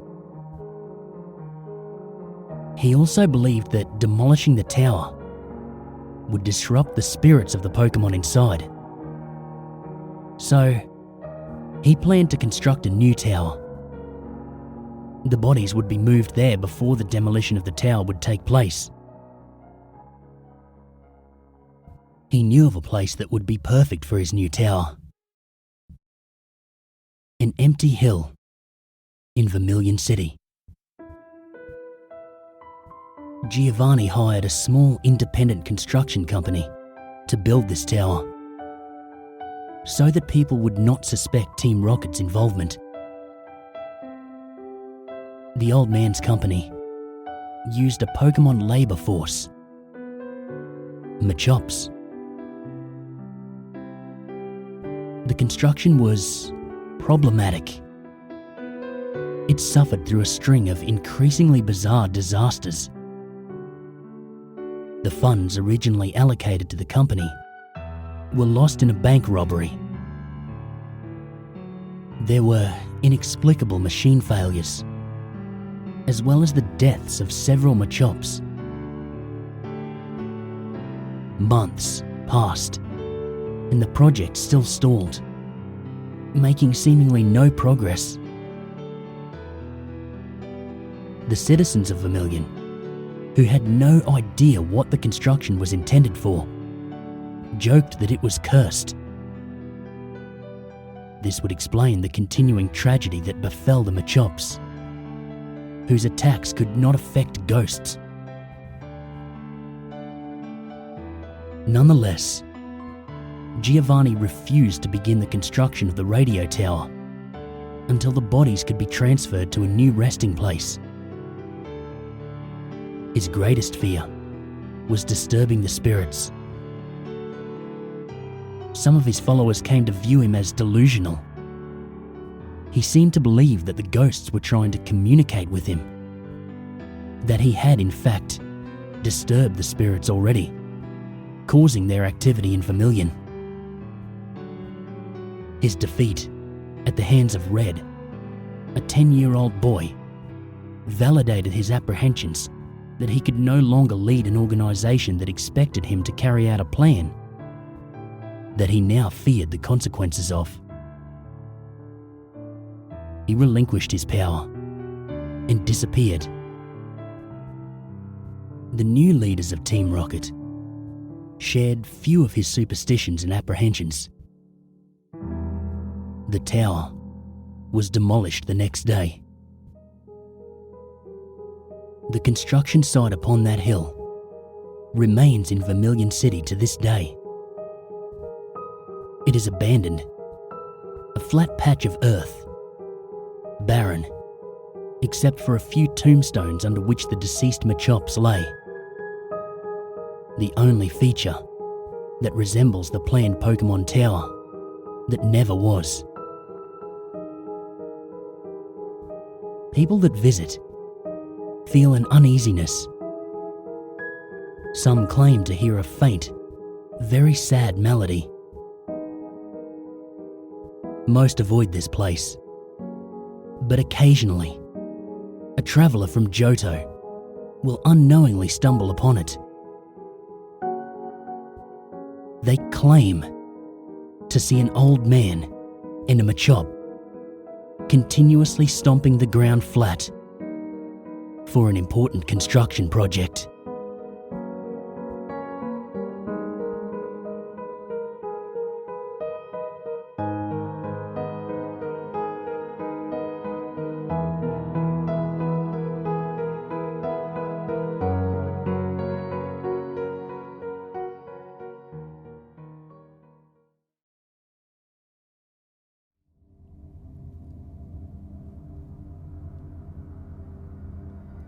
A group of kangaroos is called a mob. I always found that funny, because if you have a farm in Australia, then the roos do act like a local gang. They always travel in numbers, and usually under the cover of night. Like an organised crime syndicate, they also take a percentage of my income. At this point, I'm confident that 10% of everything I plant ends up in a kangaroo's stomach. Honestly, I've grown to hate the bastards over the years. But with what's been happening recently, even I've started to feel sorry for them. About a week ago, some of the kangaroos on my farm started acting strangely.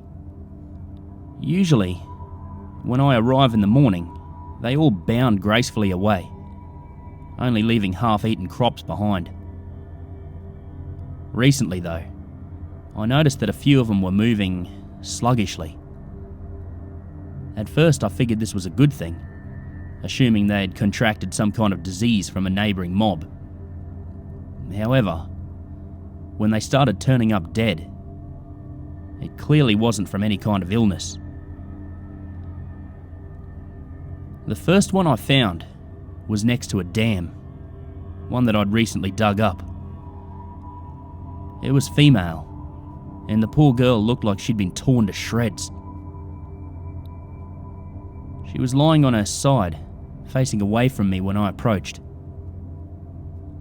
As I turned her over with my boot, I saw she had a deep gash in her stomach.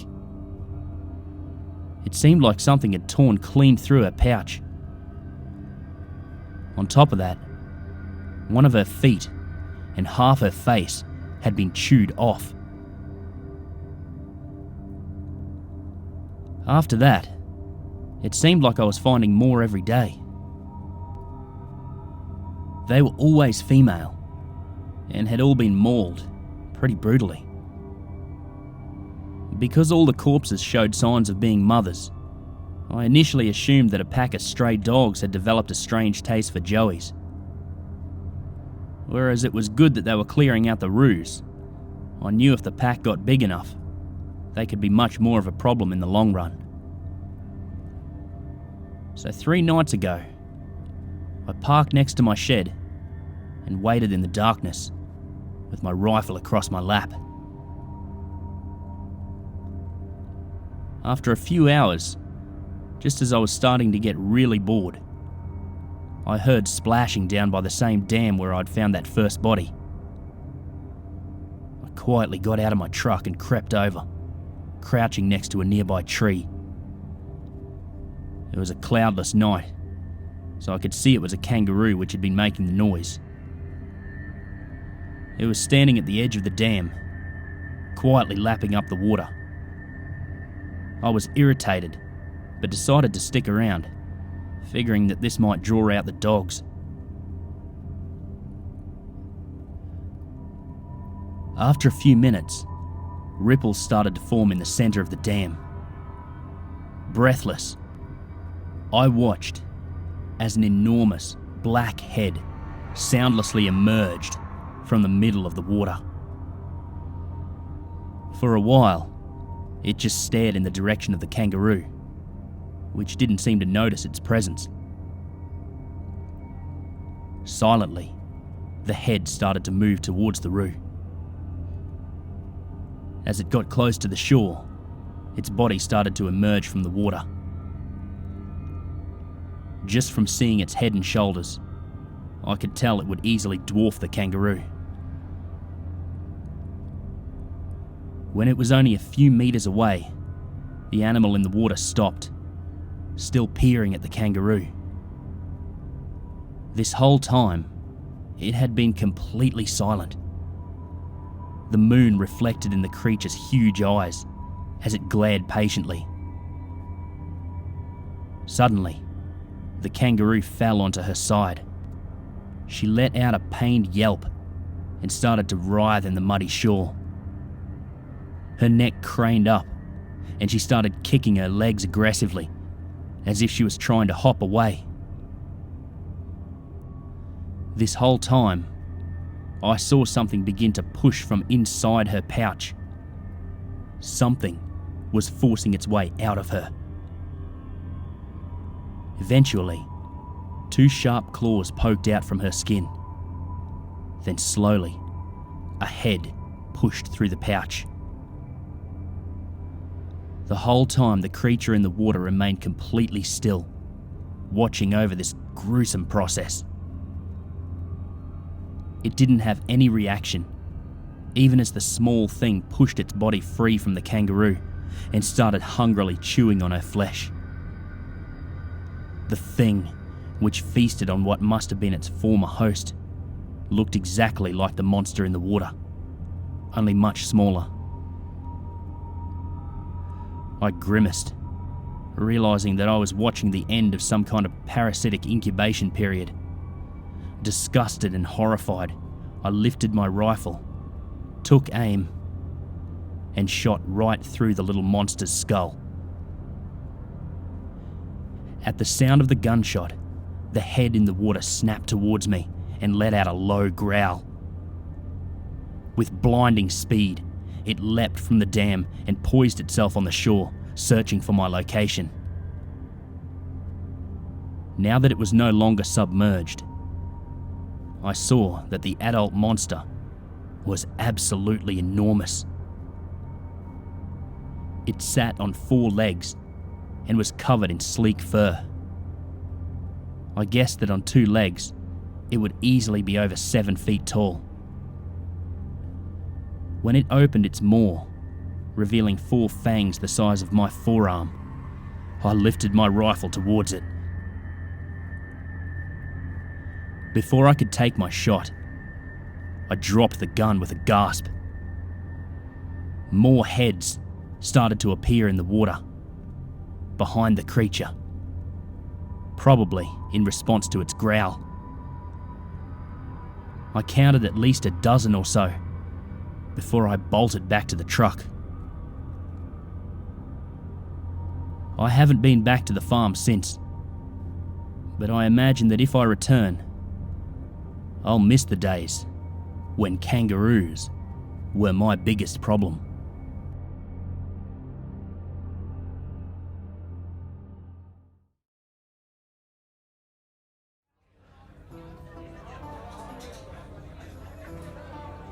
As Halloween comes closer, the number of customers have dwindled.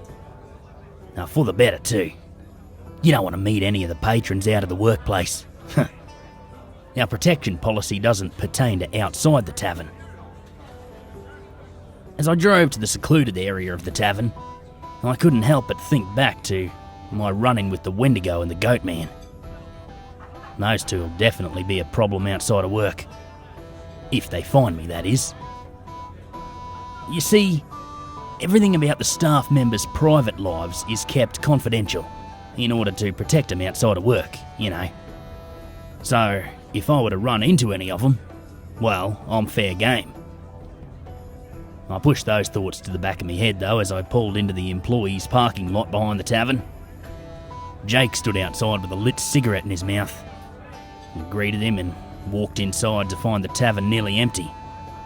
Only a few patrons here and there. "Hey Slick, how's it going?"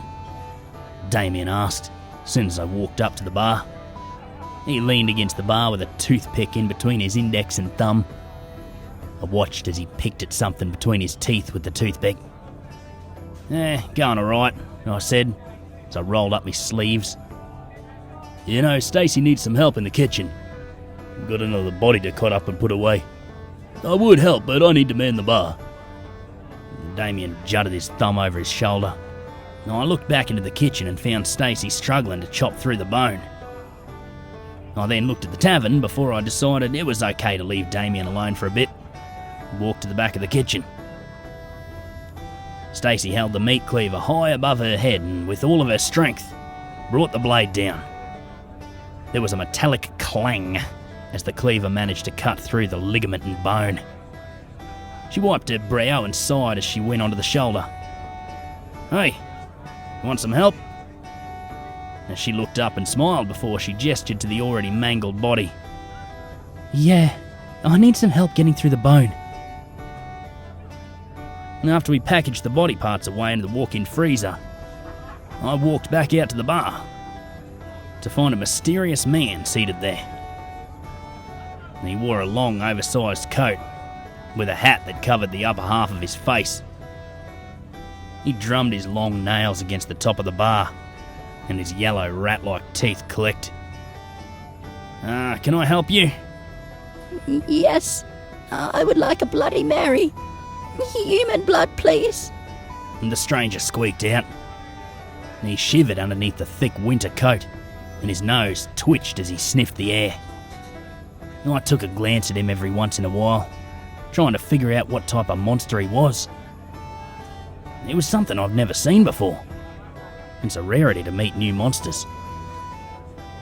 I passed him his drink and went to help another patron down the bar. The man hadn't touched his drink, but instead continued to look around the tavern. His nose twitched every once in a while, and his hand would reach for his pocket. Clearly he's up to something. I let Damien know about the man's odd behaviour and told him to keep a close eye on him. Went to the back of the tavern for a quick smoke break. I haven't smoked in years, but in this line of work, kinda makes you miss it. I took a long drag of the cigarette and let the smoke sit in my lungs for a second before expelling it. My head felt fuzzy from the sudden rush of nicotine. Leaned down to put the ciggy out, but was stopped by the strange man. His body once again quivered underneath the coat. His teeth clicked together as he sniffed the air. Mind if I join you? The man squeaked out. He shuffled in next to me with an arm out, almost as if he was blind. I furrowed my brow and used my own hand to guide him. Thank you. Yeah, no problem. We stood in silence for a minute as I tried to think up a way to ask him what kind of monster he was, without sounding rude or weird. You're wondering what I am, aren't you? He asked. I looked at him and nodded my head. It's not every day I see someone like you. And the man chuckled as he lit a ciggy and took a long drag. He shook under the coat again and motioned towards the tavern. Mind if we talk inside? It's getting chillier by the day. I nodded my head and watched as he walked to the front of the tavern. I put out my cigarette and walked inside. He sat at the same stool as before, his Bloody Mary almost empty. Got started on another one for him as he started to tell me how he broke a witch's heart. Phoebe was the most beautiful woman I'd ever seen. Her hair like honey, and her skin like porcelain. The way the sun hit her face and the way her eyes lit up as she smiled. He let out a pained sigh and took another long drag out of his cigarette before he continued. Then one day I woke up like this. Man removed his hat to reveal his mole rat face. I felt a pang of guilt as he put his hat back on. He then reached into his pocket and pulled out a locket. He opened it and stared at the picture that was inside. She was beautiful, but I didn't deserve her. He placed the locket onto the counter, leaned forward and had a peek at the picture. It was a honey blonde-haired woman. She had the widest smile and her eyes did seem to light up. I think it's about time I let go, the man said. He then asked me if I wanted to hang onto the locket for him. I knew what he was up to. The guy wanted me to take the locket because it's cursed. We get guys like him every once in a while, cursed by witches. Oh, look, sorry mate, but employees aren't allowed to take items or personal belongings from customers. I left him with that and went out for another smoke break. Damien stayed behind at the bar. Next thing I know, rushing back inside the tavern to see Stacy behind the bar, her face twisted in horror. I rushed to the front and looked to the floor where Damien laid. Didn't know it was Damien until he spoke. His pink wrinkled skin stretched as he said my name. The stranger, surprise surprise, was nowhere to be seen. His locket clutched in Damien's stupid hand. I kneeled down and stared at his mole rat face and shook my head. Why'd you take the locket, you dickhead? You're not supposed to take anything from anyone. I helped Damien up to his feet. He shook from the cold. Everyone else in the tavern looked on as I went to the back to grab Damien his coat. He asked me if I wanted the locket. I didn't say anything since I had another customer to tend to. The next thing I know, he walked out of the tavern, leaving the locket behind. Damien said, or half fucking sang, as he pulled his coat on and wrapped it around himself tight. Jimmy walked out from his office and shook his head as soon as he saw Damien. I grabbed the damn thing to give it back to him. But as soon as I grabbed it, I felt this hot, searing pain in my face. Damien moved his head around and panic had finally set in. I can't see, he shouted as he grasped onto my arm and started to touch his face. He let out a pained sob as he continued to feel his face. I'll see what I can do. But for now, it seems you need to pass that locket on to someone else. Sadly, you can't do that here. It'll be bad for business if I let one of my employees curse a customer. And the rest of the night I worked the bar alone.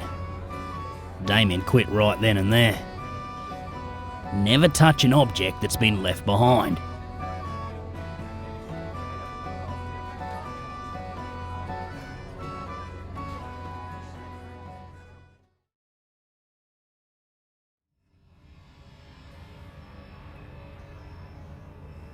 It all started when I pulled up to my apartment building.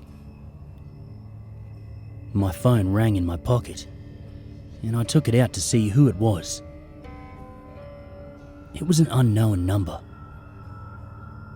Not answering, I put my phone back in my pocket as I made my way up to the 4th floor, where my mediocre apartment waited for me. I placed my phone in the kitchen and went into the living room to start watching TV. But immediately after I turned it on, an alarm sound blared from the kitchen. It was so loud that I had to cover my ears when I approached what was making the noise. My phone. Someone was trying to call me again. But why was the ringtone so damn loud? I tried waiting for the ringing to stop, but it wouldn't. And seeing no other option, I answered the phone. Immediately, I heard laughing coming from the other end. It sounded maniacal, almost like a freaky circus clown. And the laughing didn't stop until I hung up. It was definitely a weird experience, but not too bad. Until the phone started ringing again, with the blaring alarm sound banging my eardrums. I answered, reluctantly, and heard something on the other end. Not laughter, but crunching sounds. Almost like someone was eating bones. "Hello?" I said, but the only response was the crunching sounds. "Who the hell is this?" The sounds continued, and I hung up. I tried walking out of the room, but my phone started ringing for a third time. This time, a woman was crying on the other end. "If you don't stop calling me, I'll call the cops." I hung up, but the phone started ringing again. Angry now, I slammed my phone against the wall, making a big crack on the device. But that only made the ringing sound louder. "Shut up!" I screamed. I picked up the phone, opened the window in my kitchen, and let my phone drop 4 stories before hitting the ground. But the farther away it got, the louder the ringing became. I thought my ears were going to burst, and I yelled out in anger and pain. What the hell was happening to me? The ringing continued as I made my way down the stairs of my apartment building and outside to where the phone had fell. The ringing was a little quieter now, but still loud as hell. I picked up the phone, answered the call and said, "Who the hell is this? Tell me now!" Daddy? The voice from the other end made my heart sink in my chest. Lucy? I couldn't believe it. It was my daughter Lucy. How are you? You were bad, Daddy. Lucy said. You hurt me bad. Tears formed in my eyes as I remembered. I was driving Lucy to school. It had snowed the previous night and the roads were slippery. It wasn't my fault that I had to pick up the phone when my boss was calling. But it was my fault for not paying attention to the road. My fault for crashing into that pickup truck. My fault for killing Lucy in the crash. I started crying in front of my apartment building as Lucy continued. You hurt me. Now I hurt you. The ringing started again, loud and unbearable. No matter how hard I tried to cover my ears, the ringing still continued. This is your punishment, Daddy. My heart completely stopped when I suddenly realised the truth. Lucy wasn't the only victim in that car crash. The clown laughter was from Dodo, the clown from the circus that Lucy was always scared of. The crunching sound was mine and Lucy's bones breaking in the crash. The crying was Katrina, my wife, at the funeral. The ringing, that was because of what caused the crash in the first place. I couldn't believe it. My own daughter, the one who always loved me, even when I screwed up sometimes, was punishing me for her death. I was in hell, damned for all eternity. This was my punishment. It's been almost a month, and the ringing hasn't stopped. And the other noises started to mix in with it as well. I don't know if this will get to the real world, but if it does, let me warn you. Pay attention to what you're doing, because you could end up in your own personal hell. Writing this, I keep looking at the kitchen. The knives, just sitting on the kitchen counter. I know that whatever was controlling this personal hell of mine knew what I was thinking. I'm debating it. I don't know if the sounds will stop if I do it. But there's only one way to find out.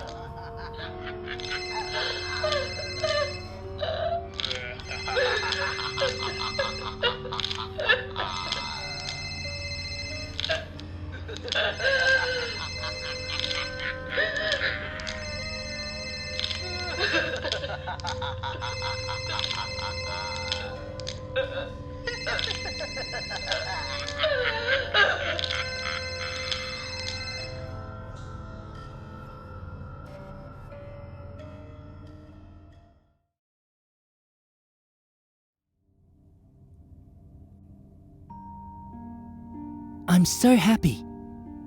It's only a few days till I turn 13. Finally, officially a teenager. Well, that's how it works, right? You're still a kid? Well, preteen at 12 and 13's a teenager, right? Oh man, I can't wait. Mum and Dad are gonna throw me a big party with all my friends. They also said they had a big surprise for me, but they had to go out of town to get it. That's fair. This town is kinda small, so I expect anything big to come from out of town.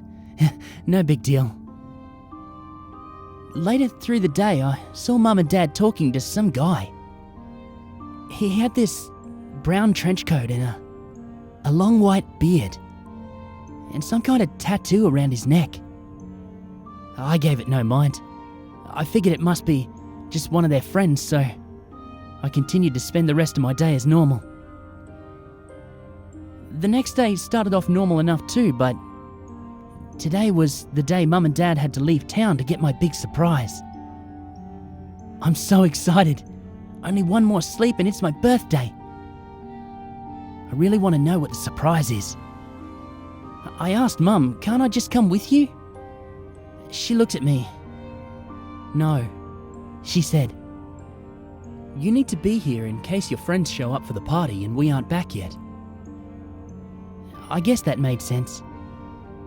For the first part of the day, we were pretty busy setting up for the party tomorrow. We had to do it today because, again, in case Mum and Dad didn't come back in time. Suddenly, there were 3 knocks at the door. I heard the door open, and I heard my dad say, "Oh, please, come on in." I started to hear something come closer to the room. Jingle, jingle, jingle. The jingling of keys. That's when Dad walked into the kitchen, where Mum and I were followed by that man, the man I saw yesterday. The one with the white beard and trench coat.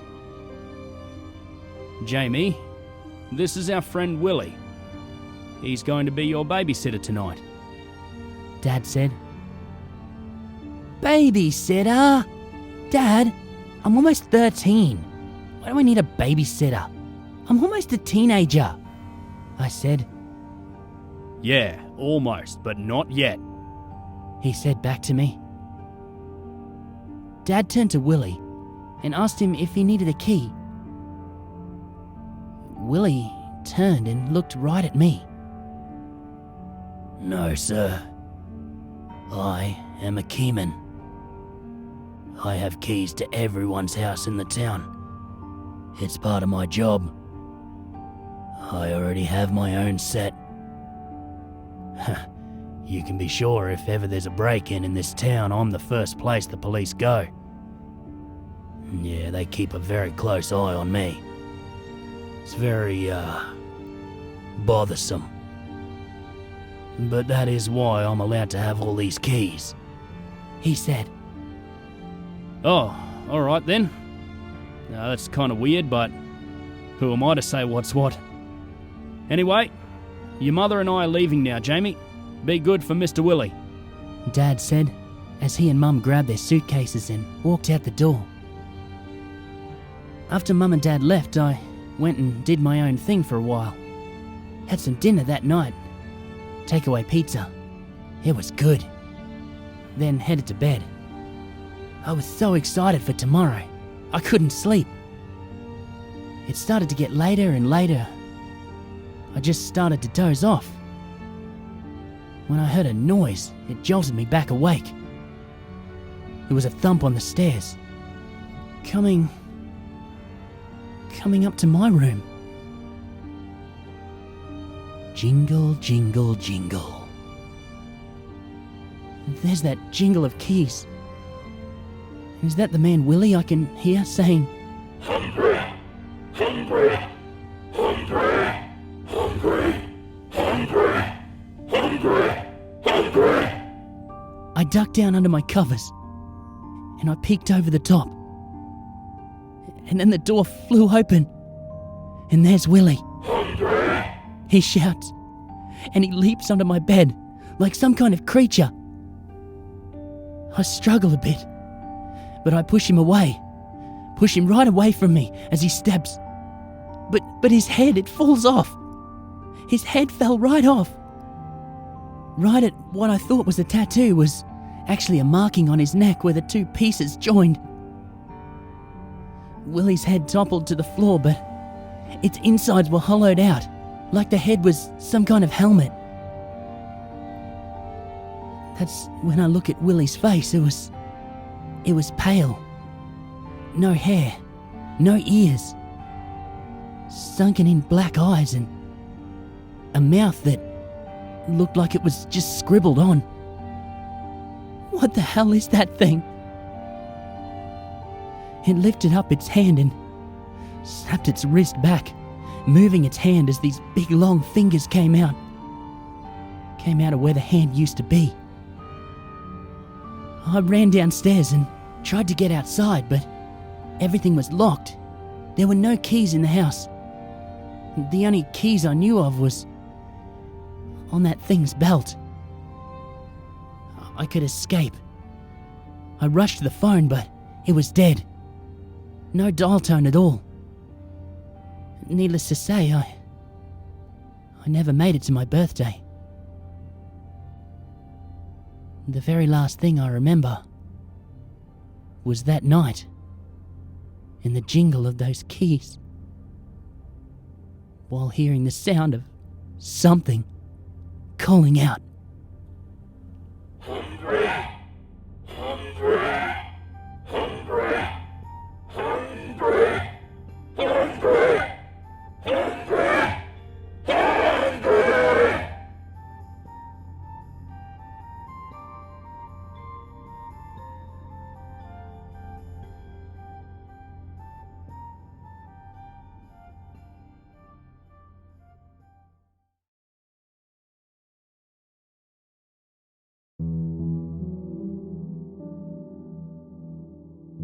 Being someone who isn't nearly as computer savvy as someone from this generation should be, I know very little about what technology is capable of. Aside from email, IM, and the occasional download of something otherwise unobtainable for me, I have about the same amount of knowledge as an 80-year-old might possess about the electronic world. For example, and for the sake of this tale I'm about to recount, I was totally unaware that someone is capable of hacking Pokemon games. to make their own sub-story of the world. Even less so that it was possible to make a physical copy of the game in a real cartridge. However, I happened to learn about this in one of the most disturbing ways possible. When I was younger, Pokemon Gold was my first game from the ever-popular franchise. I became very attached to my little creatures and often fantasized about the adventures we would go through had a preset storyline not been in place. That isn't quite important though. What is important is the fact that I never truly let go of my childhood fantasies. The memories I had from that first game were far too cherished to set free. As such, I still have my old Gold game, complete of course with a total abuse of the copy glitch. I refuse to restart my game though, as I'm afraid too much of the old magic would be lost. I wanted to play a whole new game of the version that I recall being the happiest with. But older cartridges are rather hard to find outside of the internet. The most my local flea markets have are GBA games, and hardly any of them being Pokemon. Fortunately for me, my grandmother still fully supports my long-standing love for Pokemon, and she often buys me boxes of cards, toys, videotapes, and other items she comes across during her frequent visits to local auctions. Granted, very little of these things she gives me are in good condition. Long-forgotten items stowed away in a musty basement after the phase in their owner's life has passed, hardly ever are. But as gifts from a dear relative, I cherish them as if they were made of gold. Pun not intended. Most recently, she gave me a box with a brand new videotape containing episodes from early on in the first season, several hundred battered and well-used cards, and a game cartridge with no label. The cartridge was the familiar metallic gold colour of the game that I had been looking for, even though the label had been removed and a large red X drawn in Sharpie in the place where the sticker should have been. I could easily tell what it was. What other game had that colour? You could imagine my excitement for finally finding another copy. I hate ordering things online. This was a rather big relief.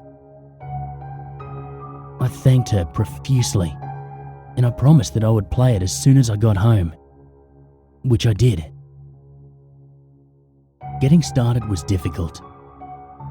Not because the game was faulty or anything, but because I'd sold my GBA to my little brother several years ago for some of his better Pokemon cards.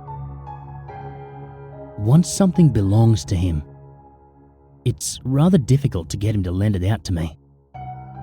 Such is sibling relations, I suppose. After much bribery, I finally got my hands on my former GBA, and I quickly inserted the vandalized game. Chills ran through my body as the opening movie for the game began to play, sending a wave of nostalgia crashing over me. It was so good to see it again. The game opened normally. The pixelated image of Ho-Oh flying through the sky beneath the title presented itself before leading into the normal selection screen. The person who owned the game before me still had the game on file, but I cared very little for what someone did before me. Considering the condition of their things, they must have been very young. I was bound to be met with a team full of Pikachu with ridiculous names. So I started a new game. It was here that I realised something wasn't quite right with the game. The normal intro involving a professor introducing you to the world of Pokemon didn't play out. Rather, it went more like this. It started out with a black screen, which was quite familiar considering that's how gold, silver and crystal begin. But instead of the normal "what time is it" dialogue, I was met with ...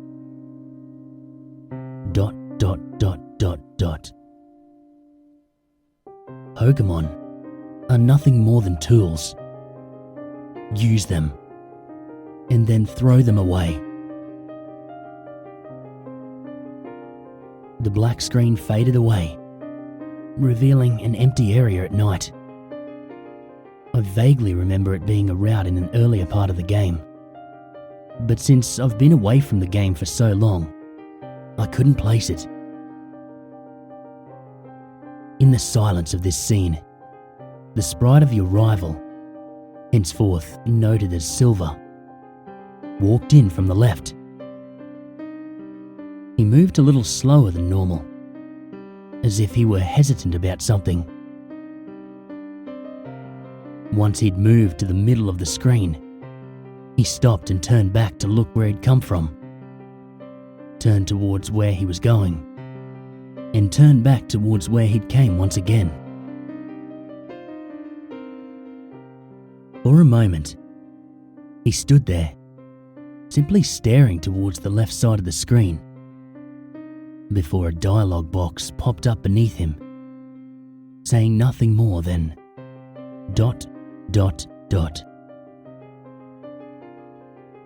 After that, he turned back around yet again. Only this time, he continued to walk off screen. The scene faded away, to be replaced with Silver, standing in the place where you first officially see him, just outside Professor Elm's laboratory. It was clearly in a slightly later part of the game than normal, as the professor and his assistants all exited the lab and went their separate ways. The assistants left the town, and Elm walked further downward off screen, which I assumed that meant he left for his home and remained in town. The character of Gold was nowhere to be seen. After that small scene, it stayed on Silver.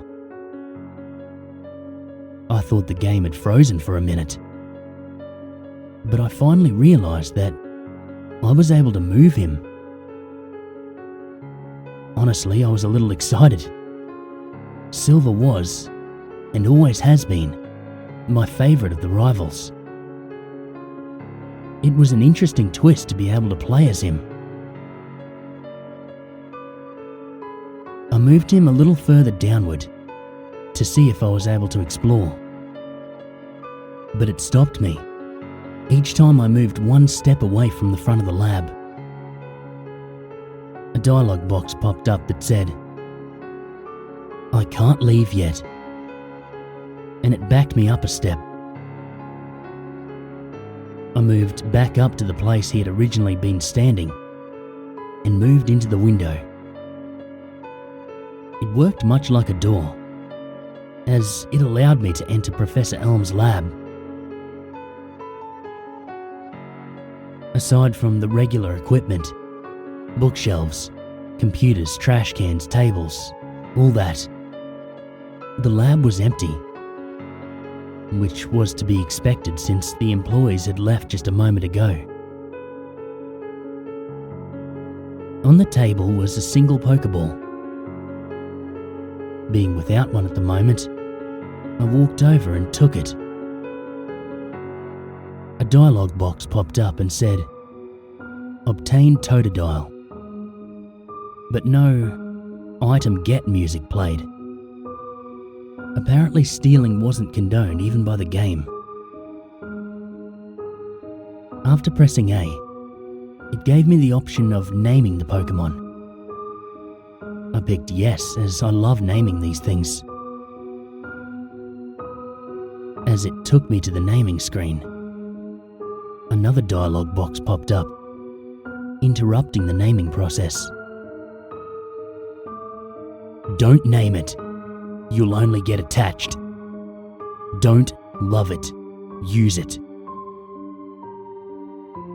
It was clearly the voice of the same person who spoke in the very beginning. I found it odd. The naming screen faded away at that point, leaving me in the empty lab, which I quickly tried to leave through the front door, but was stopped by Silver saying, "Not through there." Again, he backed up and I exited through the window I'd come in from. As if things weren't strange enough as they were, when I left New Barktown to begin the adventure and stepped into the grass, it was nearly impossible to get a random battle to start. Normally I go out of my way to avoid those later on in the game, but during the beginning it was something I enjoyed, to get my Pokemon to level up. Being unable to find something to fight was a little frustrating. After several minutes of walking back and forth in patches of grass, I finally encountered a Pokemon. A Sentret. Nothing out of the ordinary. But when I sent out my Totodile and chose the only presently useful move he had, Scratch, the Pokemon fled. I was rather confused. Wild Pokemon never ran. Not so early in the game. After a few more tries, all with the same outcome, I just continued on to Cherry Grove City. Just before I entered the city, I recognized the small area as the one Silver had walked through in the beginning. After entering the city, I bumped into Gold, who wordlessly challenged me to a battle.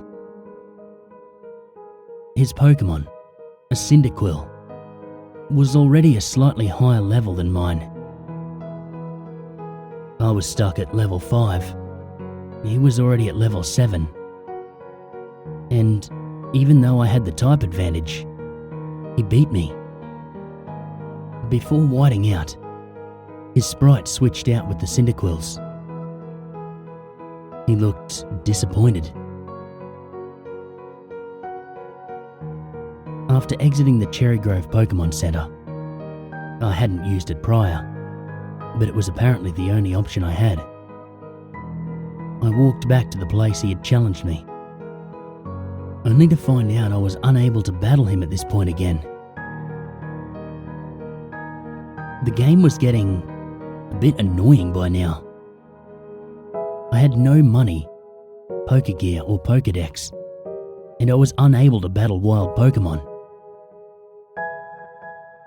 Fortunately, once I entered Route 30 onward, there were other Pokemon trainers in which I could battle and easily beat, though none of them seemed eager to speak to me after I'd won. By the time I entered Violet City, my Pokemon's level was still too low to take on the gym leader. But with the money I'd won from the trainers I fought before, I was at least able to buy some potions, so I felt I was set. The lesser trainers of the gym were easy enough. I was only forced to use 2 of my previously purchased potions, and I leveled up once. Though, as I took on the gym leader, he proved to be too much, and I lost yet again. Upon winning, he did the very same thing Gold had done, and he looked disappointed as well. When the battle ended, I didn't white out. Rather, I had to endure a lecture about treating Pokemon correctly from the leader. Once he finished speaking, I received a one-worded option. Steal? I chose the only option given to me. Yes. Silver backed up one step and then slammed into the gym leader, kicking him backwards. Another dialogue popped up, telling me that I had stolen the gym badge, a TM31, and $500. After that, I whited out. This is how it continued on for the remainder of the game. While I was able to defeat the lesser trainers on the paths to cities and in the gyms, I constantly lost to the leader and was forced to steal their badges. The steal option also worked on people who would normally give you items in the game. This is how I was able to obtain key items such as the item finder, the bicycle, the water pail, HMs, and many more. They refused to give me anything otherwise. Anyone I spoke to either refused to talk, greeting me only with ... or they lectured me on how to properly treat Pokemon. It was beginning to get that way with Nurse Joy as well. By the time I'd progressed to Goldenrod City, any time I whited out, she'd scold me. Pokemon continued to avoid me as well. If I wanted to better my team, I had to hope that the Pokeballs I used worked the first time.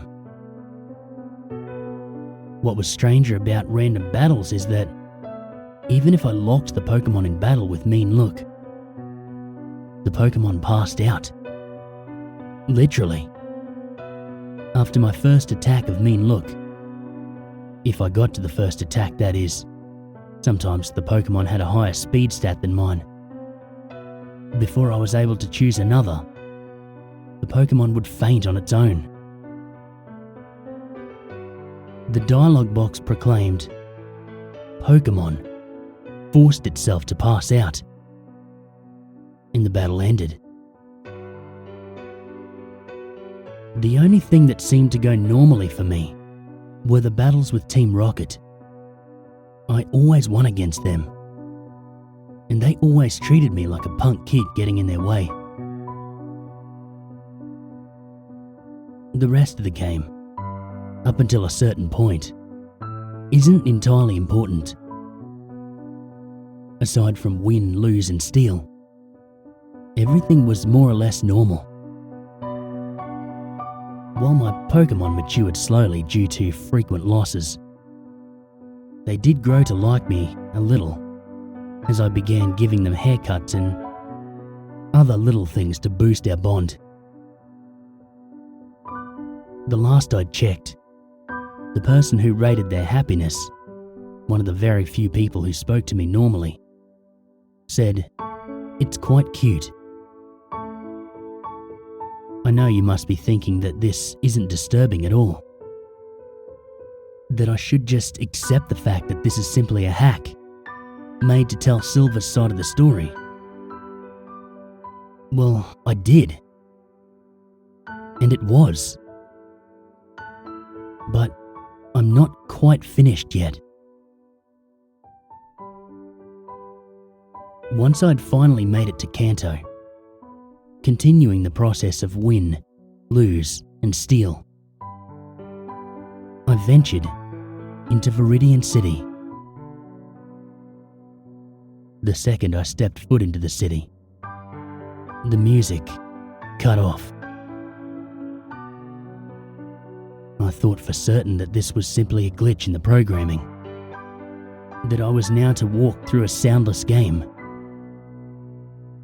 But as I stood there for a moment, a very faint noise picked up and faded away. I was now sure that the music had messed up, like it was trying to play but it couldn't.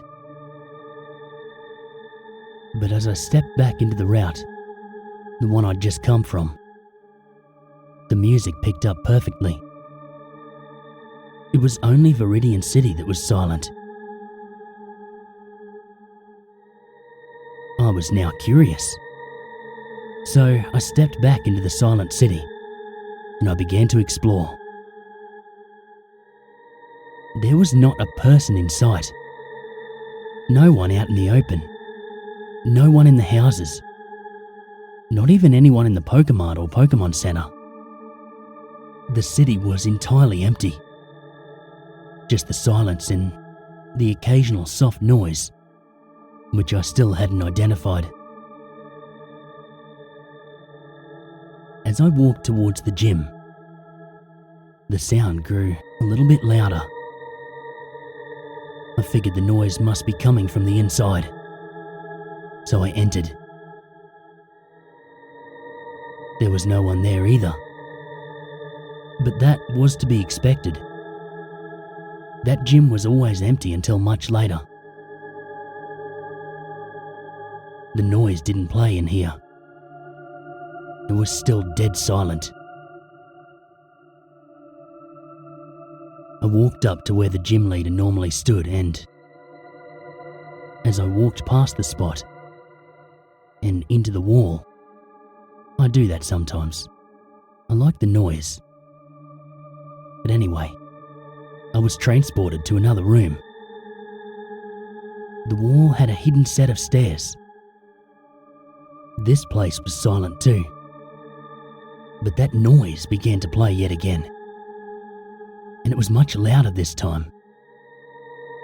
Just a bunch of random, high-pitched noises. But it sounded kind of like screams. By this time, as you could well imagine, my heart was pounding. I don't take screaming, or things that sound like screaming, very well, due to an unfortunate experience with a very graphic haunted house when I was 3 years old. But I digress.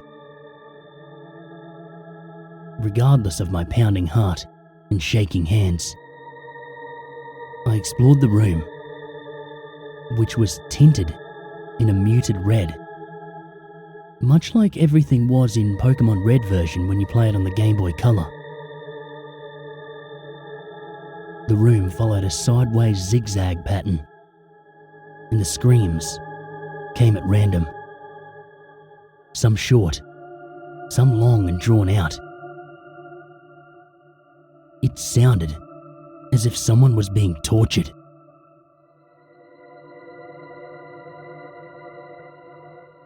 As I continued down the zigzagging hallways, I came across several disturbing images. Sprites of NPCs without their heads, as well as heads without bodies. Anytime I tried to examine the bodies, Silver simply said, "Don't look."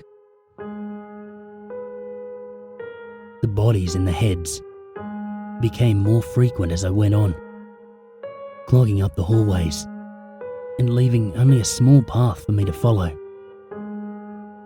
And the screaming became much louder and more frequent. The screen began to flicker as I walked, like it would if one of your Pokemon were poisoned. But none of them were. Just in case, I checked the status of my party. None of them were poisoned, but their health was going down. In an attempt to heal them, I picked up a super potion out of my bag and I used it on my Feraligatr. A dialogue box popped up and said, "It won't have any effect." Now I was disturbed. I knew none of this was supposed to happen. Regardless, I continued on, hoping that if they all fainted from this, I'd be taken back to a Pokemon Center and things would return to normal. It was stupid of me to assume that. I continued along the morbid path, the screen flickering in and out. Finally, Silver stopped as the dialogue box popped up telling me that all of my Pokemon had fainted.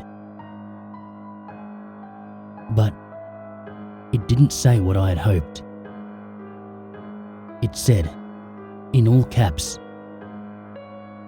"All dead."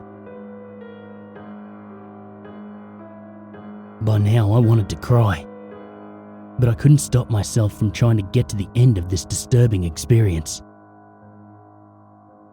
If I didn't do this now, I'd just be tempted to try it again some other time. Finally, I reached the center room, which was now tinted a deep red. I assumed that this was to simulate the fact that the room was filled with blood. However, there were only a few bodies scattered around it. In the center, there were some live figures. A man, a Pokemon, Gold, and another Pokemon I could only assume was his Typhlosion. Gold's Typhlosion attacked the man's Pokemon, but it was quickly struck down. Its sprite, first turning red, then grey, and then disappearing. The man's Pokemon had killed it. Silver's sprite stepped forward on its own, and the man finally acknowledged he was there. Giovanni. "Ah, son, you've made it. Come to see your rival's demise, have you?"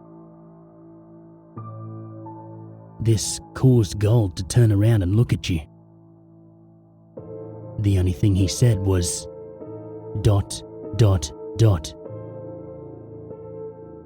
Silver continued to move on his own.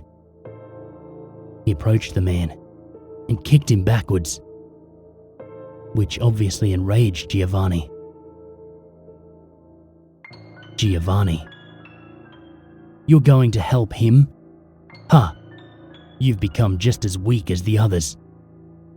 If he seems worth saving to you, perhaps I should show you that there's no sense in getting attached. Mewtwo, take care of him." Mewtwo obeyed his creator's command and approached Gold. I'm still uncertain of what it actually did, but it struck Gold, causing a scream much louder than before, as the sprite of Silver's rival lost its head and faded to deep red to grey. Giovanni. I told you long ago, Silver. Pokemon are nothing more than tools. People are as well. Use them and throw them away once they serve their purpose.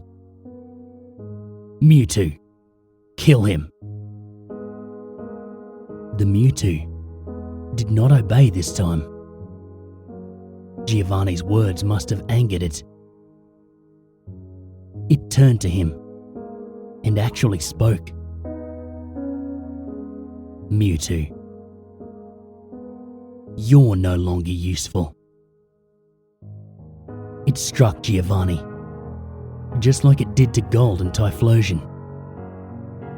But the scream Giovanni produced was much longer than any other I'd heard. Mewtwo was torturing him Finally, the scream faded away into nothingness, and Giovanni's sprite did just as Gold's did, leaving only Silver and Mewtwo alive in the room. As Mewtwo turned to face me, I knew that wouldn't last for long. Mewtwo. Not useful. It struck me, initiating a battle in which I was totally unable to participate. My sprite was in the place of any Pokemon. My health was full, but I knew it wouldn't help. I chose run, but I couldn't. I chose to attack, but I had nothing to use. I just had to stand there, as Mewtwo used Psychic on Silver's defenseless image. Even with the sound turned to a low level, the scream, coming from Silver, was disturbingly loud.